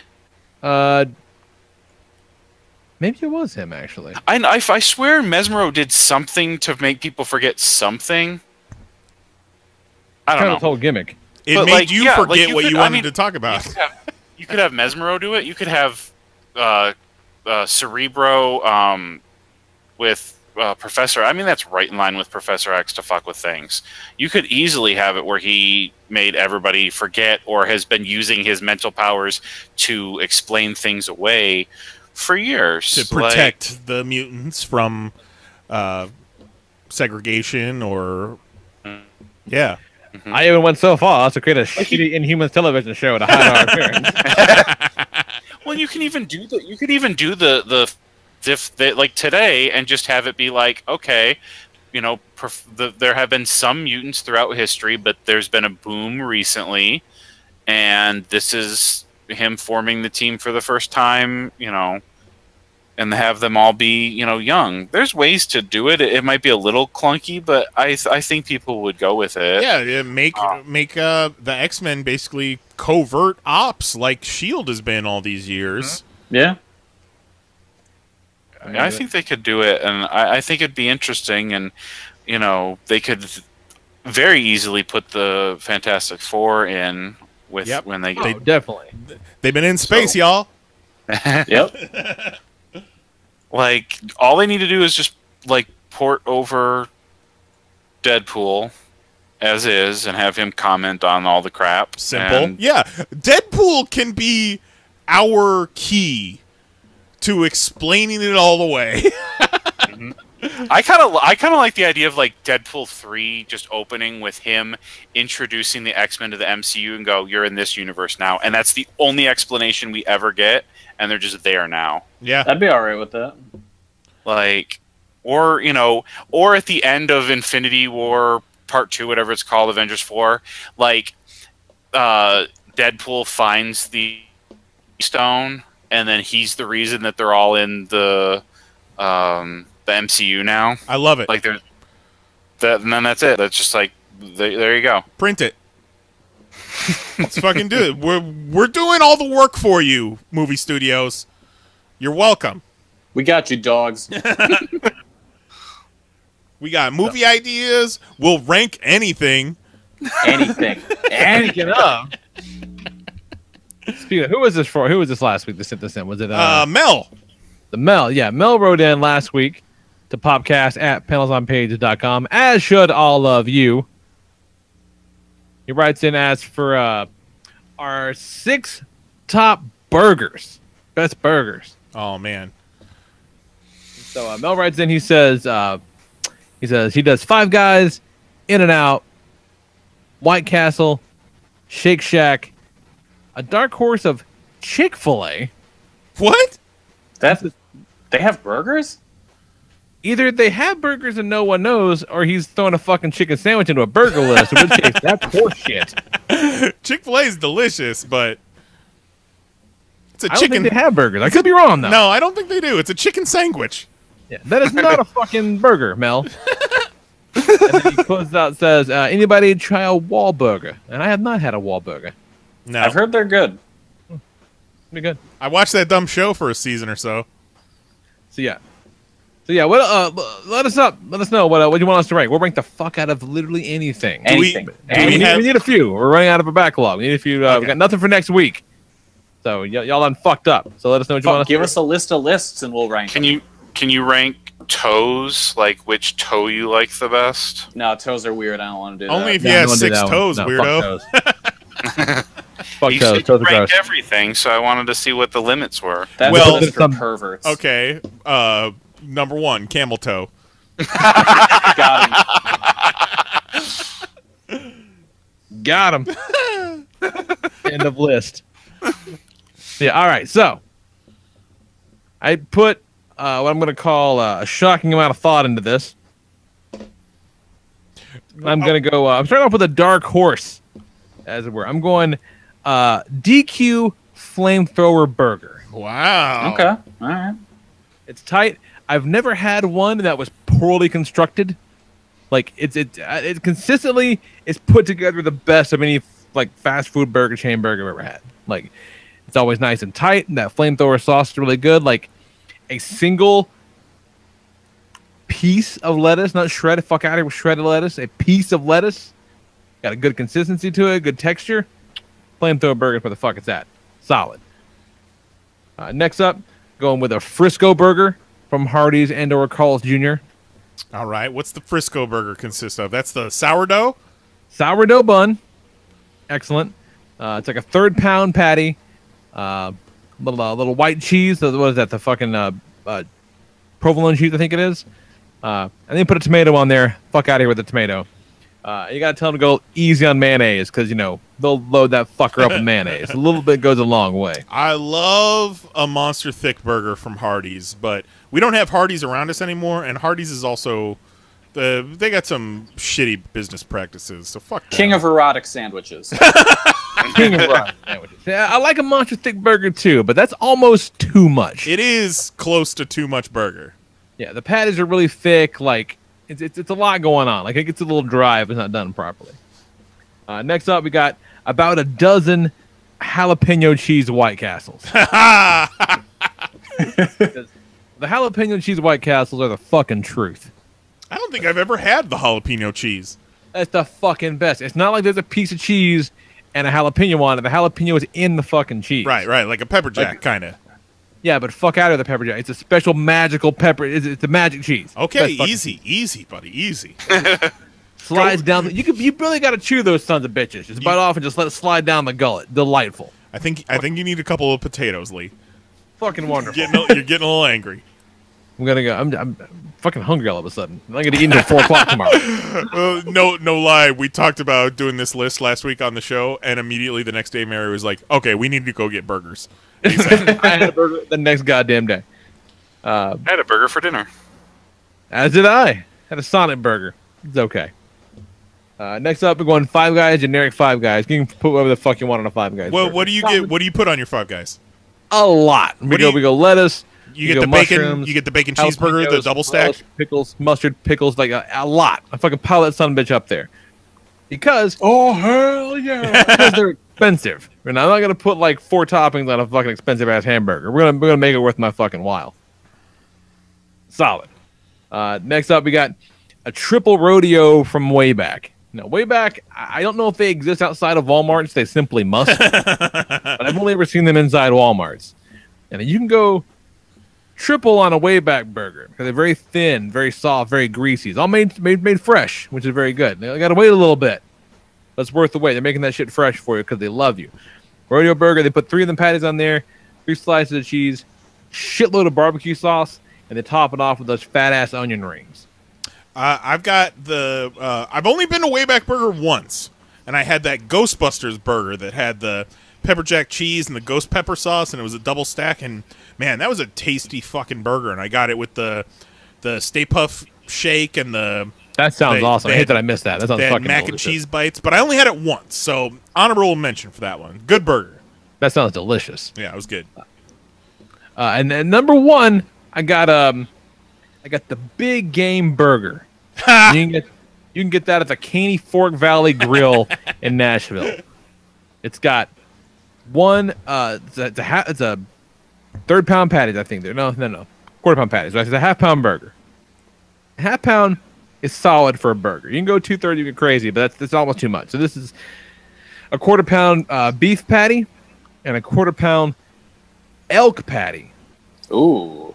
Yeah. They put cheese on it, sauteed peppers, sauteed onions, and you can get a fucking side dish. I suggest the wild game soup. It's fucking delicious. Big, thick ass burger. Enormous fucking burger when it comes out. Delicious. And like it's not super gimmicky. It's all about them delicious meat flavors. And it was a transformative experience. I had that, like, oh, this is the best goddamn burger I've ever had. It was fucking delicious. It was wonderful. That's what I got. Solid list. My stupid fucking mouth is watering. Yeah, it is fucking delicious, you guys. I'm gonna drop this photograph here in the chat. You guys just gaze upon this. Found the picture on the menu, and I'm like, fuck yeah. We only had a couple of entries on Twitter, Mary and Juan. Juan decided to do Bob's Burgers bit, so number 6, rutabaga a burger. Number 5, it's only sourdough burger, but I like it. Number 4, take me out to the burger. Comes with peanuts and Cracker Jacks. Number 3, itsy bitsy teeny weeny yellow polka dot zucchini burger. Number 2, girls just want to have fennel burger. And number 1, I meant to do that burger. I recognize the girls just want to have fennel burger as Bob's Burgers, so I assume that's where the rest of them come from. That annoys the fuck out of me, Juan. You just disrespected the list. I don't like I'm upset. I'm upset. I don't like it. Oh, that burger looks pretty. Oh, it's the fucking best. So good. You do it with the lettuce and tomato on it? Take the tomatoes off. Fuck tomatoes. You don't do tomatoes? If they give me lettuce and tomatoes, I'll do lettuce and tomato. Tomatoes got to be like really warm to the point of where it's like mushy, like basically like just more solid ketchup. Yeah. I don't want a fucking like cold, hard, crumbly with tomato. Get the fuck out of here with that. I don't want that. It's a hot food. Get your cold shit off my hot food. Oh man, but like if you're talking like a junior bacon cheeseburger from Wendy's, you get that cold lettuce and tomato on there. It just contrasts so nice. Yeah, fuck out of here with tomato. I don't like it. It's all right. It's fine. I don't dig it. It's all right. And then Mary's list was number 6 White Castle cheeseburgers. I had White Castle cheeseburgers on my list as an honorable mention because I couldn't really stand behind them as like a quality burger, but I will eat 50 of them right fucking now. It's trash. I can eat an unlimited amount. Yeah. An infinite amount of White Castles and Totino's pizza rolls. Yeah. It is like, trash. I only stop eating them when they're gone. Like I've never had leftovers of either of those things. It's never gonna happen. Trash food. As a nostalgia one, on number 5, she put a McDonald's Big Mac. I've never been a Big Mac person myself. Number 4, Culver's Mushroom and Swiss Butter Burger. Culver's does a damn good burger. You know what? I completely forgot about it until now, but Culver's is a pretty solid burger. Number 3, Backyard Burger Mushroom Swiss Burger.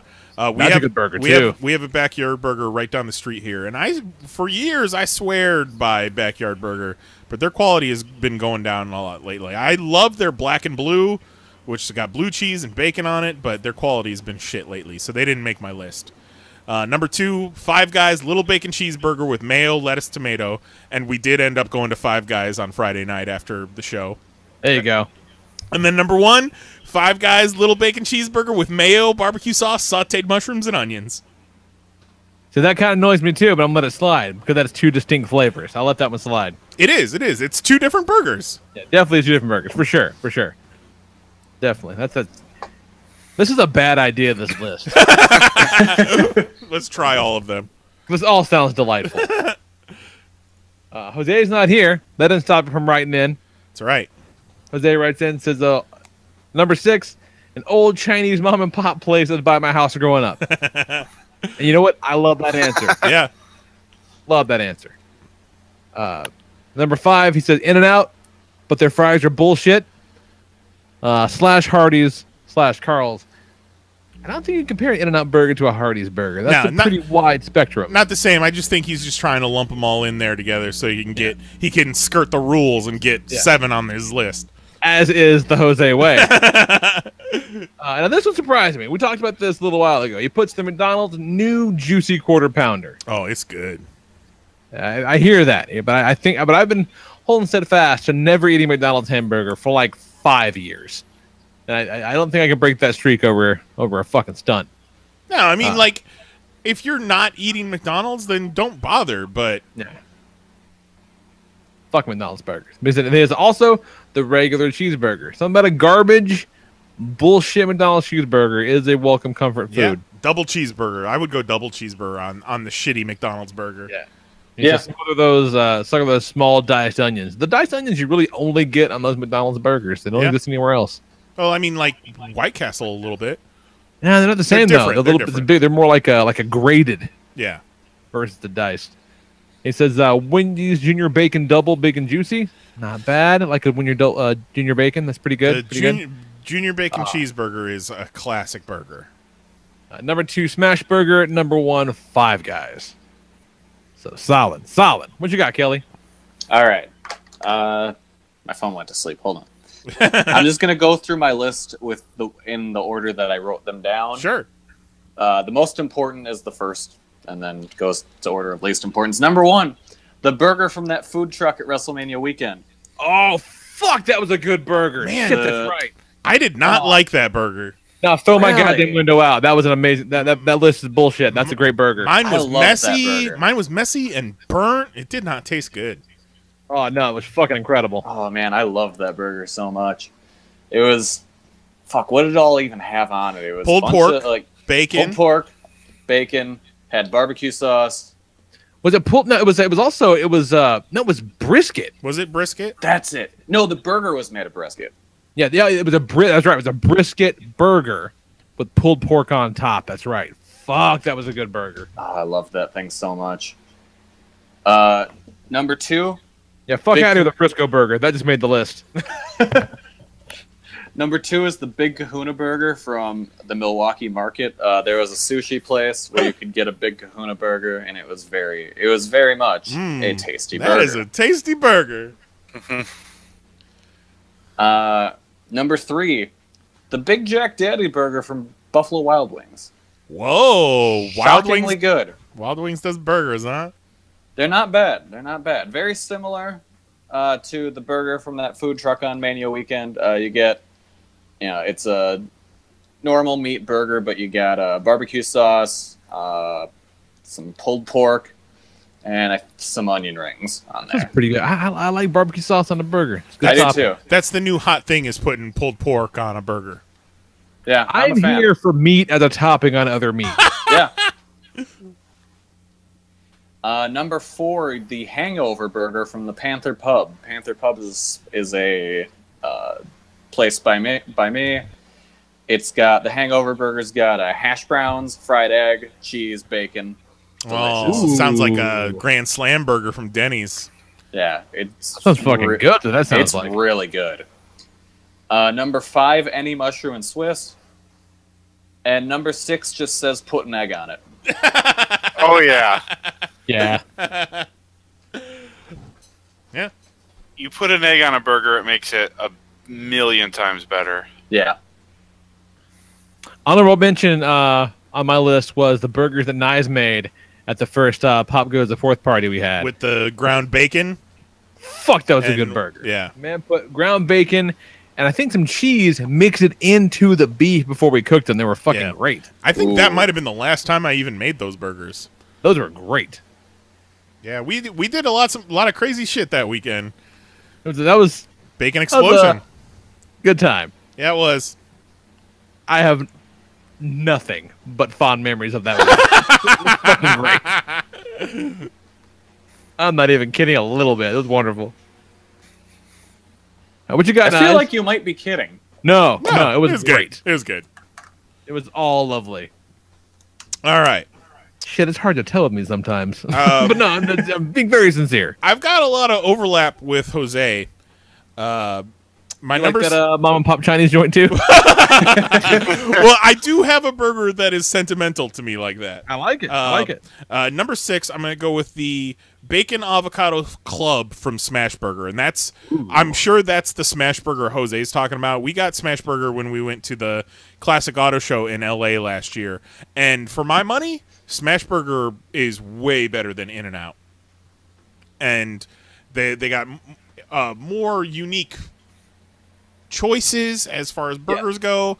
And that sounds cool. That sounds really cool. Like, In-N-Out, I felt like was just burgers. It's fine, like unremarkable. Yeah, this is good stuff. Good stuff. Smashburger is, as far as a place to visit for burgers, is right up there with Shake Shack for me.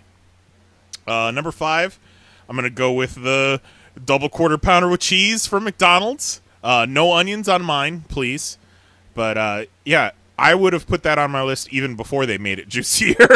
Because I'm a sucker for that one. But also honorable mention to the shitty-ass $1.29 double cheeseburgers from McDonald's. Number 4, on International Drive here in Orlando, in the tourist area, there was this place called, it was a spin-off of TGI Fridays. It was called Fridays Front Row.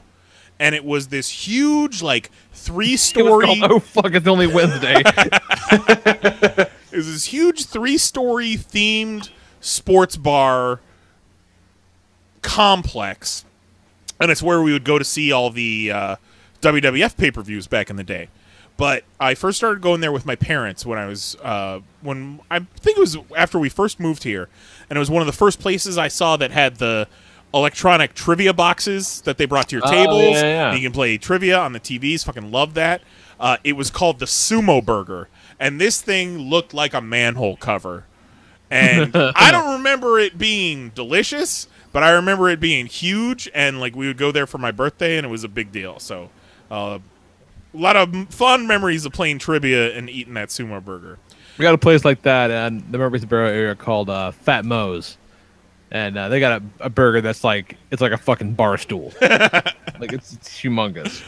My number 3 is the Baconator from Wendy's. Just meat, cheese, mayo, bacon, and then do that again. Put it between 2 buns and then shove it in my fucking mouth. Yes, please. Baconator's solid. Baconator, I'm sure, has taken at least a couple years off of my life. Number 2, Shake Shack is some good shit. And the best burger I ever had at Shake Shack was when we were there in November for the 2 shows that we did when we were in New York, and they were doing chili, and they had a chili cheese shack burger, and it was one of the most delicious, savory things I've ever had in my mouth, and I don't think I've had a better burger at Shake Shack since, but Shake Shack is a great burger just on its own. But not better than Five Guys bacon cheeseburger, 2 patties, bacon, cheese, barbecue, mayo, give me some fries, give me a thing of peanuts, and don't fucking talk to me. I like it. Like, solid. Not bad. What you got, John Michael? A lot of my favorite burgers are from like local places. That's fine. Perfect. There's a place in Michigan called Schnauzer's that I like quite a bit. Oh God, it's made of dogs? Yeah. Every dog that I have ever had in my entire life has been a miniature Schnauzer, and I have not eaten one that I know of. That you know of. That I know. I mean, I don't make the burgers. I don't know what they're made out of. That's a good burger. It's a tasty Schnauzer. That's why they call the burgers hot dogs there. I like that. There's a place called I like Red Robin burgers. That's actually what I had tonight. I like the unlimited steak fries. You get Red Robin. Yeah. Solid move. Oh, that's really good. A lot of my burgers, I go simple with just like pepper jack, or some kind of white cheese pepper jack provolone. an egg, and like onion and ketchup. Nothing too, crazy. I love. There's a place called Pete's Grill that I really like. It's in Lawton or Byron Center, Michigan. I forget. And then absolutely love Five Guys. I get just green pepper, jalapeno, mushroom, barbecue, and hot sauce, buffalo sauce. The thing I love about Five Guys is it's not pretentious.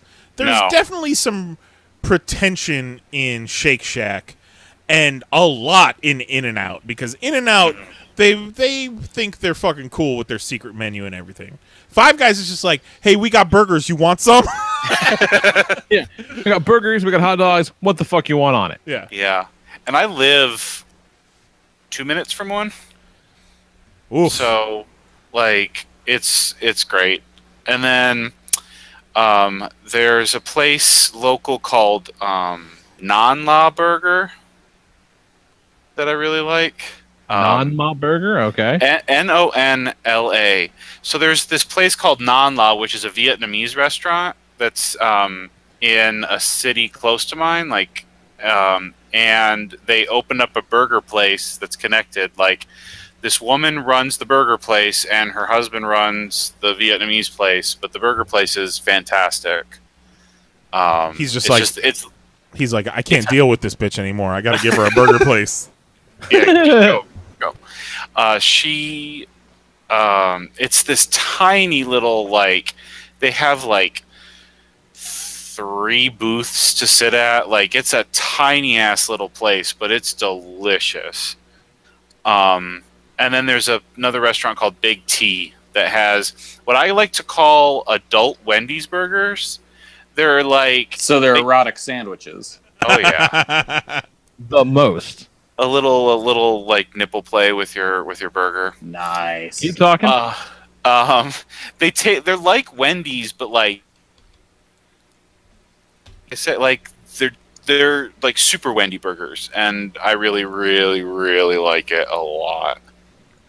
So, but yeah, so most of my burgers are, because like a lot of the like bigger chains we don't have around here, like Shake Shack or.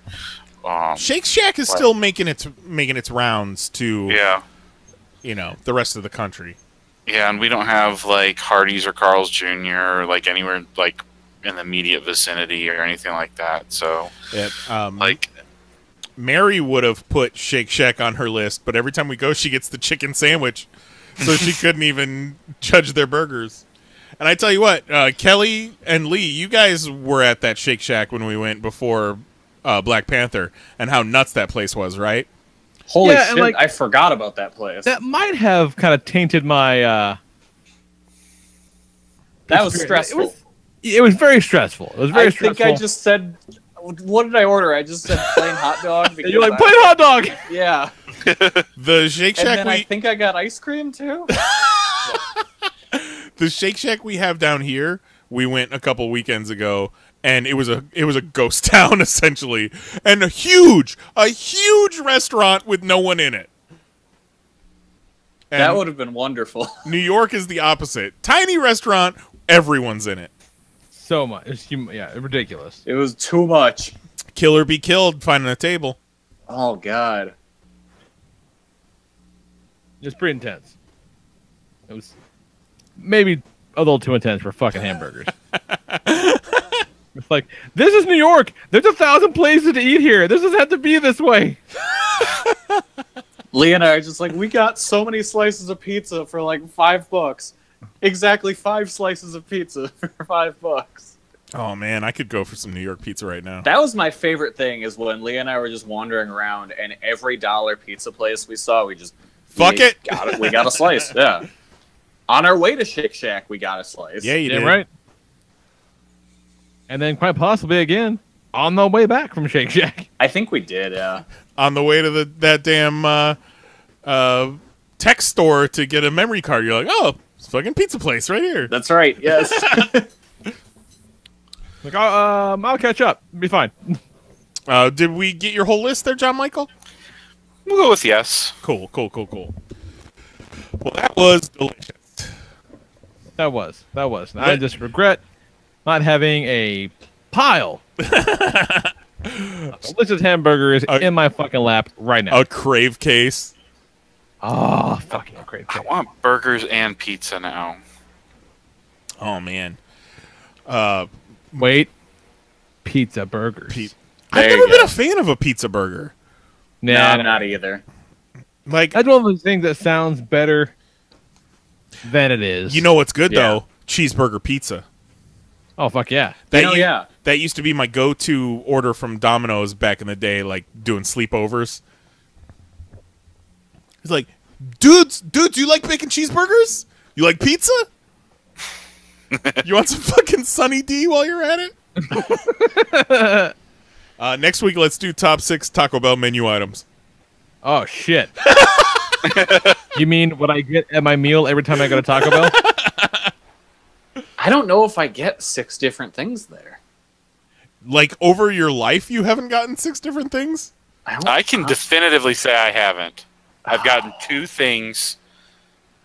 Let me just think of what I've had there. I always try their new shit. Yeah, always try the new shit because it's ridiculously gimmicky bullshit. Yeah. It's fun. It's the same flavors, just in a different shape. Yeah. I We got I taco worked at fries. Taco Bell when I was in high school. Beefy nacho griller. This lady walked in one time and she was very confused. She was like a million years old, but had never been to a Taco Bell before. She's like, "So what's the tacos?" And I'm like, "Ask me what a taco is for real?" I mean, okay, it's like a shell, and there's like meat, cheese, and lettuce and tomato in it, and sour cream. Like, okay, great. And what's a chalupa? I go, well, that's a shell, and it's got meat, cheese, lettuce, tomato, and sour cream in it. She's like, and okay, what's a chalupa? I'm like, well, it's a shell, and it's got meat, cheese, lettuce, tomato, and sour. I mean, it's all the same shit. We just put it in different wrappers. It's all exactly the same. Like, oh, okay. Remember the time you called them to ask what was in the quad steak burrito? Damn right. I think I've only eaten 5 different things at Taco Bell. That sounds impossible. Because here's the thing. I really dislike sour cream. And so I avoid anything that has that in it. Tell them not put that shit on it. I don't trust them to do that. Well, then if they do, you send it back. Well, if I'm not going to be there, if I'm eating not there. Yeah, but You sour don't cream. check your food before you leave. Sour I don't bite into That's all a dangerous of my game. That's a dangerous game. Oh, but in his defense, it is difficult to check that at Taco Bell. Yeah. Yeah, I'm not going to bite into each of my things. Or like half unwrap a burrito or some shit. Yeah, but sour cream you usually have to upcharge for because it's supreme. So I don't think you're going to be surprised by sour cream in a bunch of stuff at Taco Bell. Because like to get sour cream is not good sour cream though. He's right about that. To get sour cream on a Locos Taco, you got to get supreme. Yeah, thankfully. So I do get those because I know they're safe. And those they got 3 different flavors of those, so those count as 3 different menu items. I only get the one though. If you include sides, I think I've had a total of 4 things. 5 if you include a drink from Taco Bell in my entire life. That's nuts, you guys. We count Fruitista Freeze? Sure. All right. I said menu items. Because I only ever would get so the nachos and like the cinnamon twists. Yeah.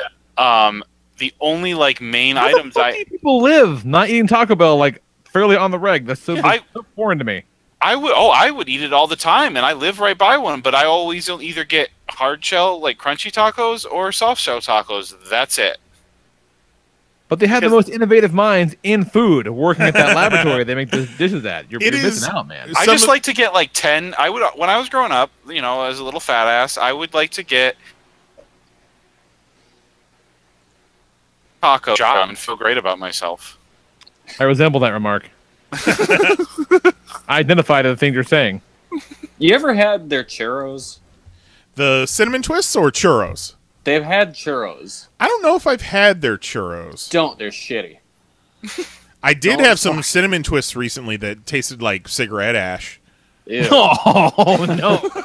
Oh, and God. It was my second choice, too, because they were out of caramel apple empanadas. I love the caramel apple empanadas. Yeah, delicious. And, 3 out of the 5 times I've ordered them recently, they tell me they're out. And it's like, fuck you, you're out. You're saying you have no more in the fridge? Get one out, throw it in the fryer, and put it in my fucking mouth already. Here's 99 cents, God damn it. Zero in the chat says that new watermelon freeze with the seeds. It's watermelon flavored, and it has candy watermelon seeds in it. That sounds sketchy as fuck. No, all right, I guess. It's all sketchy, homie. That's true. It is grade E beef. Oh, Ew. But man, it is some of the cheapest, most delicious, most consistent cat food I've eaten in my life. Nope, you're not wrong about that. I like that it's just uncomplicated. It's just like I thought you were gonna say like that it's uncooked. Taco Bell makes me so happy, you guys.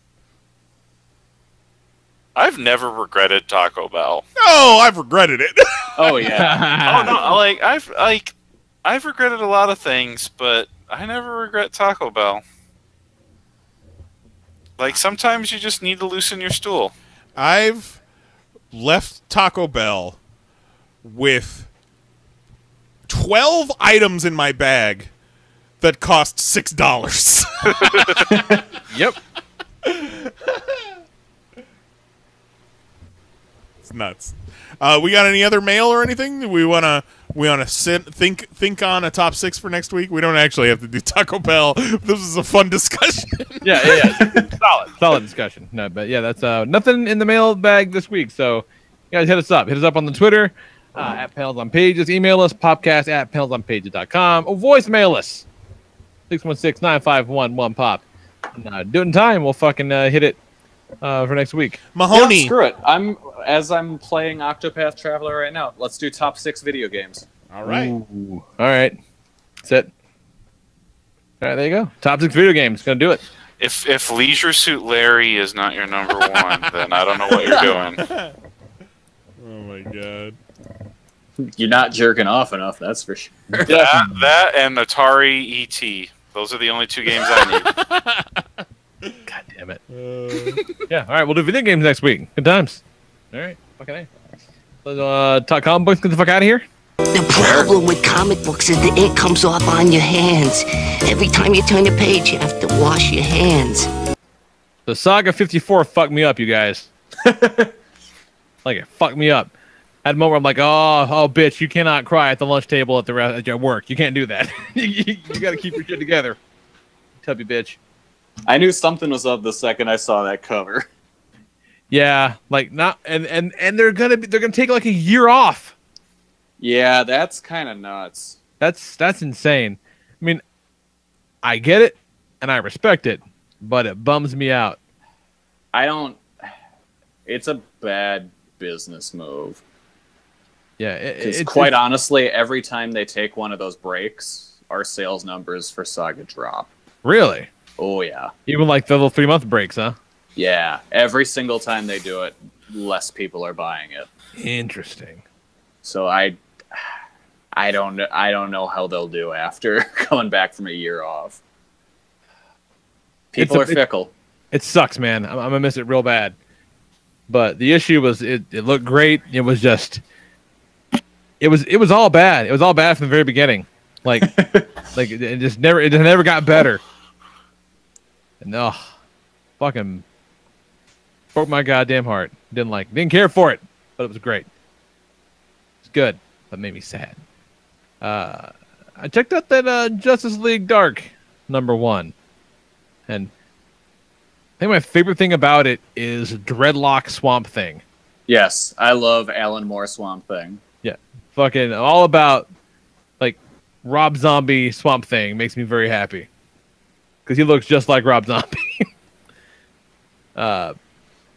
It's cool. They keep talking about. I swear to God, I must have read a comic book where this thing called the Source Wall got fucked up. I assume that happens in Metal, but the last part of Metal. It happens at the very end of Metal. Boy, is it a blur. The last bit of Metal it got way crazy. So, but they're talking about that shit again. It's coming up a lot in this. So it's like, you got your Zatannas and your magical people doing magical things, and that's cool. It's great.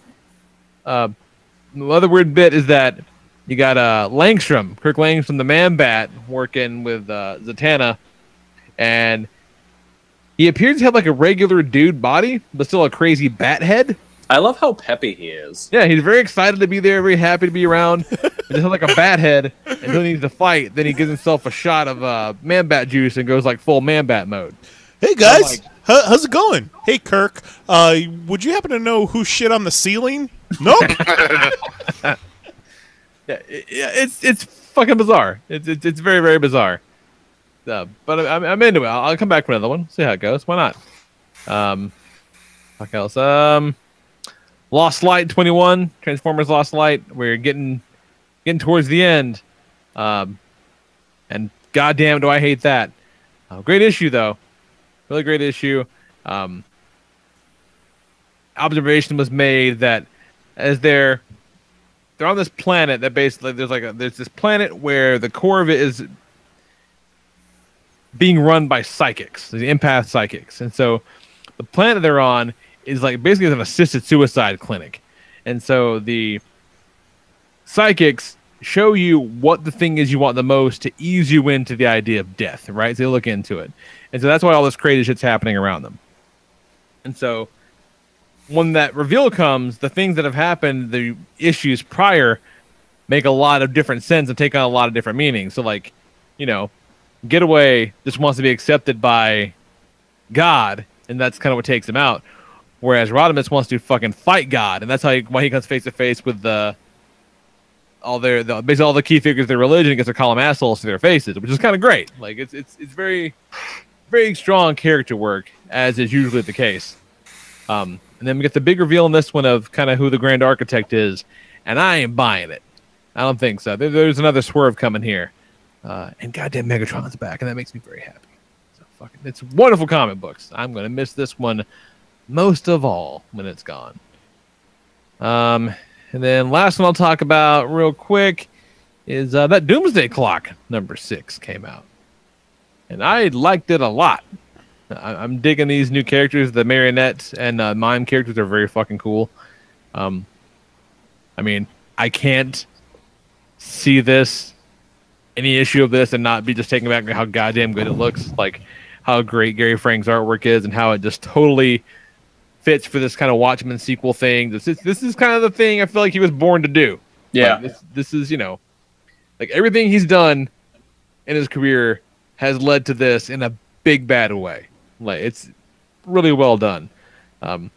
Like there's a weird patch though where like characters say shit an awful lot as if to say, hey, look, this is a book where Joker can say shit, which is kind of I don't like that. Like excessively so. It feels so forced. Yeah, like, and I don't care. Like, I'm not I'm far from delicate sensibilities, but it seems forced. Like, it seems like it's there just because, and that's kind of a bummer. You see this damn Joker movie with Joaquin Phoenix is going to have Mark Maron, Robert De Niro, and Mark Maron. No, that movie's not coming out.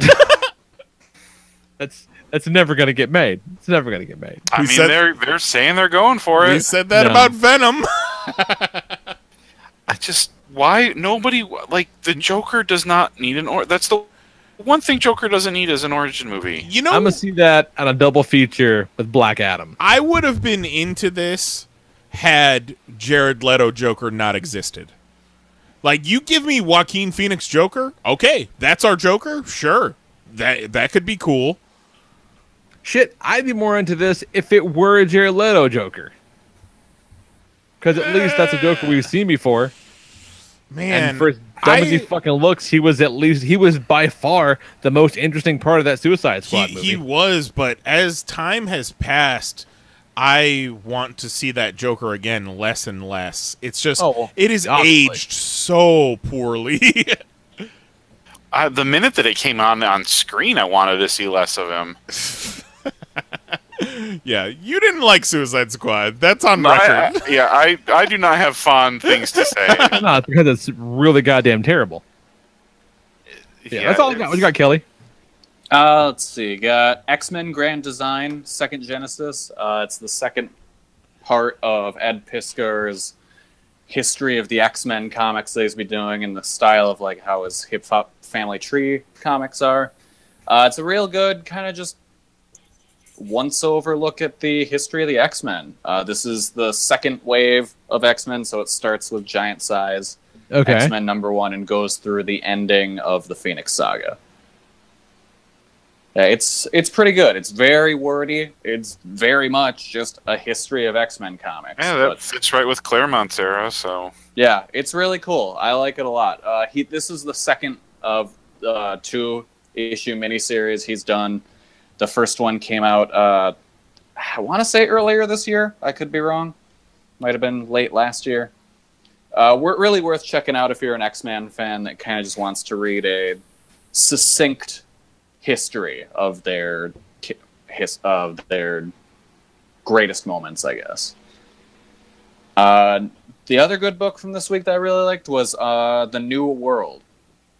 It's a new Image book. It's by Alice Cott and Trad Moore. It's pretty much kind of dystopian future kind of story.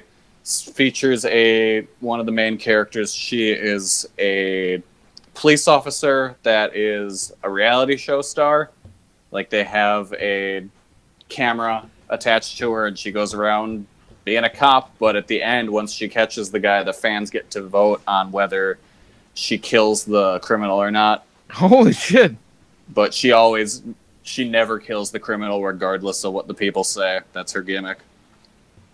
And there's the other main character. He's kind of like a revolutionary. He starts to work at the TV studio that produces her show, and he hijacks everything and makes it say "down with the fascist police state," stuff like that.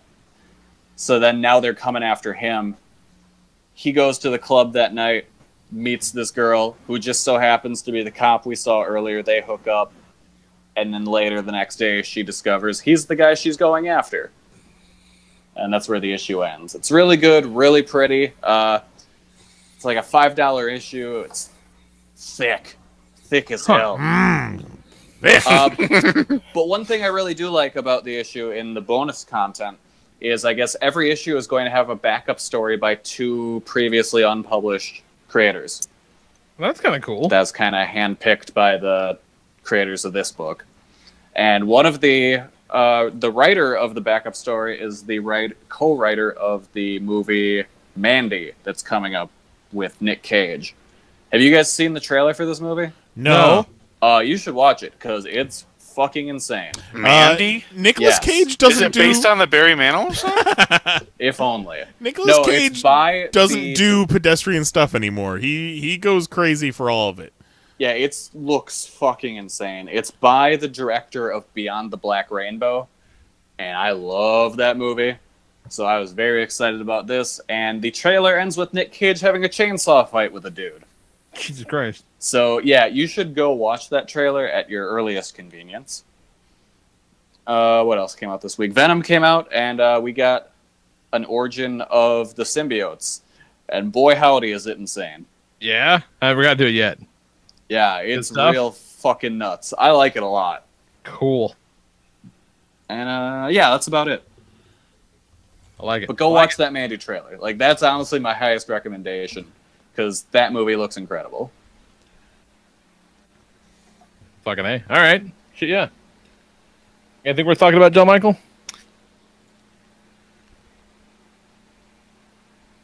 Action Comics 1001. That's pretty good. I liked it.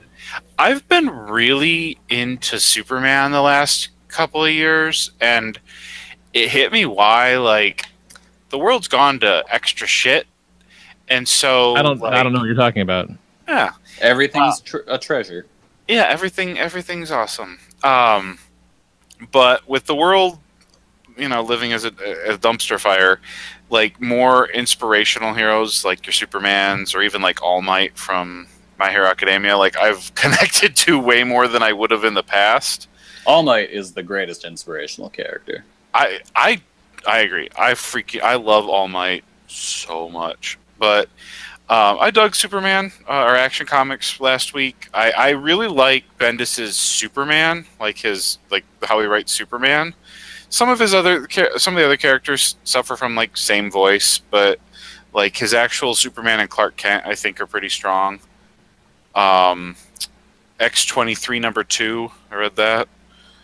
I liked it fine. I don't really care about the Cuckoo, so like whatever. But I like X-23, so I like X-23 a lot. Yeah, I was in the same boat. I'm like, I guess this Cuckoo story is fine, but I love Laura and Honey Badger a lot.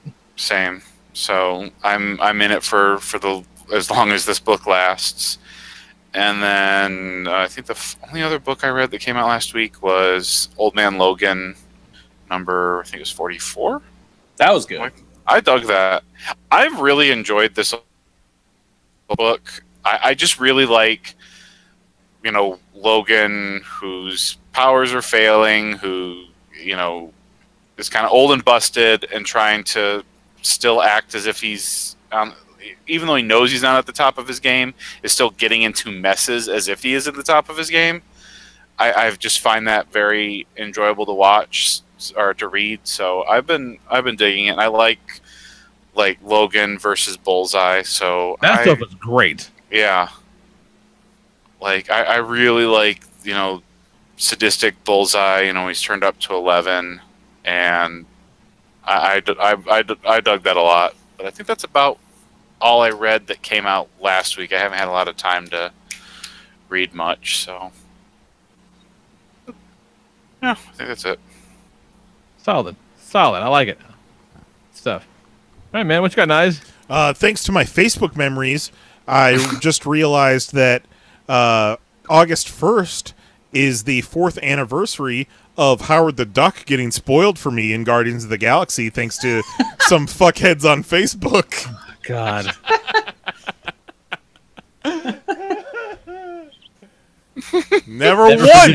Never once got a fucking apology. Never forget, man. Never forget. I'm very sorry that happened to you. Yeah, well, can't take it back. It happened. That moment is lost on me forever. But when does the healing start? Maybe we could start with an apology. You know what? I think that's a good place as any. I'm very sorry about that. I hate that happened for you. It'll have to do, because you're not gonna get the one. You're not gonna get the one he wants. All right. And I'm sorry about that. All right. Let's land this fucking bird. Yeah. Do it again next week. Join us at 10 p.m. Eastern, 9 p.m. Central at youtube.com/panelsonpages. We'll be back talking about something. We're going to talk about video games, apparently. Yeah, top 6 video games. And cool Zero in the chat, I told him to email it to us, but he gave us one for later, and it's top 6. You have to evacuate your home. Pets, family mementos, etc. are out of question. What 6 toys and collectibles do you grab? Oh, fuck. So we'll save that for a later week. Do sex toys count? We're talking nerdy shit. We're talking your sex 6 toys count. Okay, if it's Spider-Man. I got my Hulk dildo, so Hulk butt plug. Yeah, it's green and purple. Hulk smash. That's a real thing. Just saying. That's straight up a real thing. Or so I'm told. We'll see if by the time we get around to that list, I actually have my Ninja Turtles in hand. Aw, shit, son. That would count as just one, right? Yeah. Yeah, because so I could say all of my pop vinyls as one. No. You definitely can't. No. This absolutely cannot. A set purchased as one counts. I would legitimately die if I tried to get all of my pops out. Yes, you would. I would be dead. I remember when John Michael didn't have any pops, and he was like, "You know what? Pops just aren't for me." And then he bought like a couple. Mm-hmm. Yeah. Like, he died as he lived, grasping at bullshit. I tell you that Uncle Scrooge coming out of the pile of money, the super big one, that they have at the DuckTales display in Targets is pretty cool, actually. That's pretty cool, and I like almost bought one the other night. I like the Ultrazord one's pretty cool. The big oversized one's kind of fun and stupid. The fact that they have a dead Yamcha from Dragon Ball is tickled me to no end. Yeah, that's pretty great. Fuck them, but there are some cool ones. I have 445 different ones now. Oh no! God damn it! See, I like that people like you exist because they help keep my shit in perspective.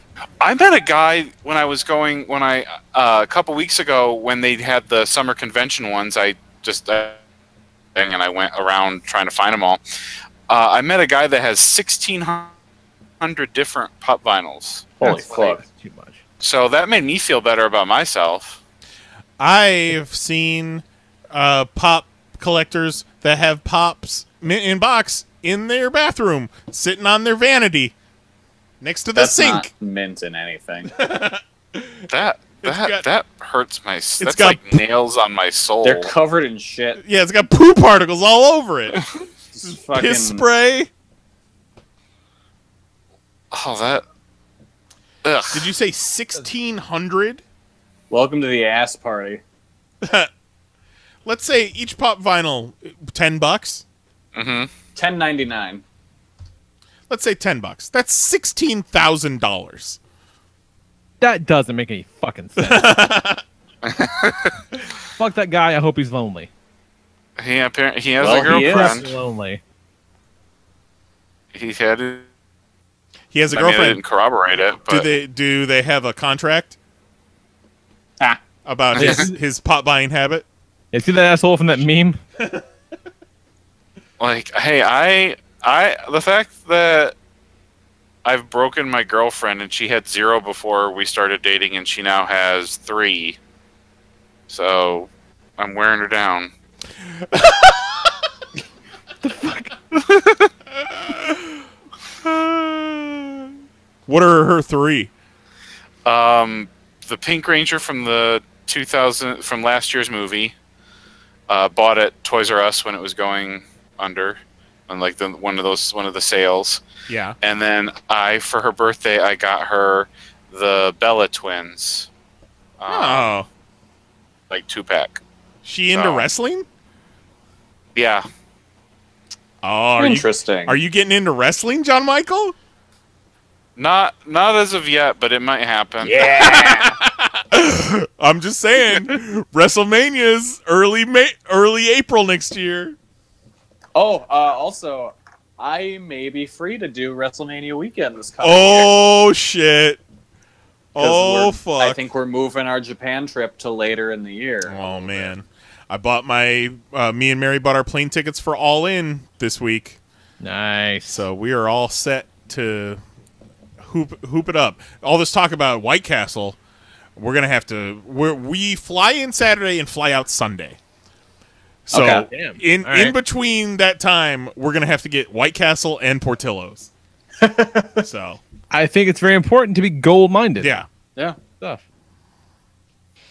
Oh shit! Yeah, we were stopping the show. Fuck yeah, we were done. Sorry, Sorry, buddy. Yeah, call us, email us, all that bullshit. We'll talk about stuff. Email that thing to a 0 because that's a good one. We'll do that later for sure. Good stuff. All right. So for Jason Nyes, Kelly Harris, and our good buddy John Michael, I'm the Lord Reverend Lee Rodriguez. We'll talk to you guys next week. Night. Love you. Bye bye.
wonderful. Bravo! I loved that. Oh, it was great. Well, it was pretty good. Well, it wasn't bad. Well, there were parts of it that weren't very good, though. It could have been a lot better. I didn't really like it. It was pretty terrible. It was bad. It was awful. It was terrible. Get him away!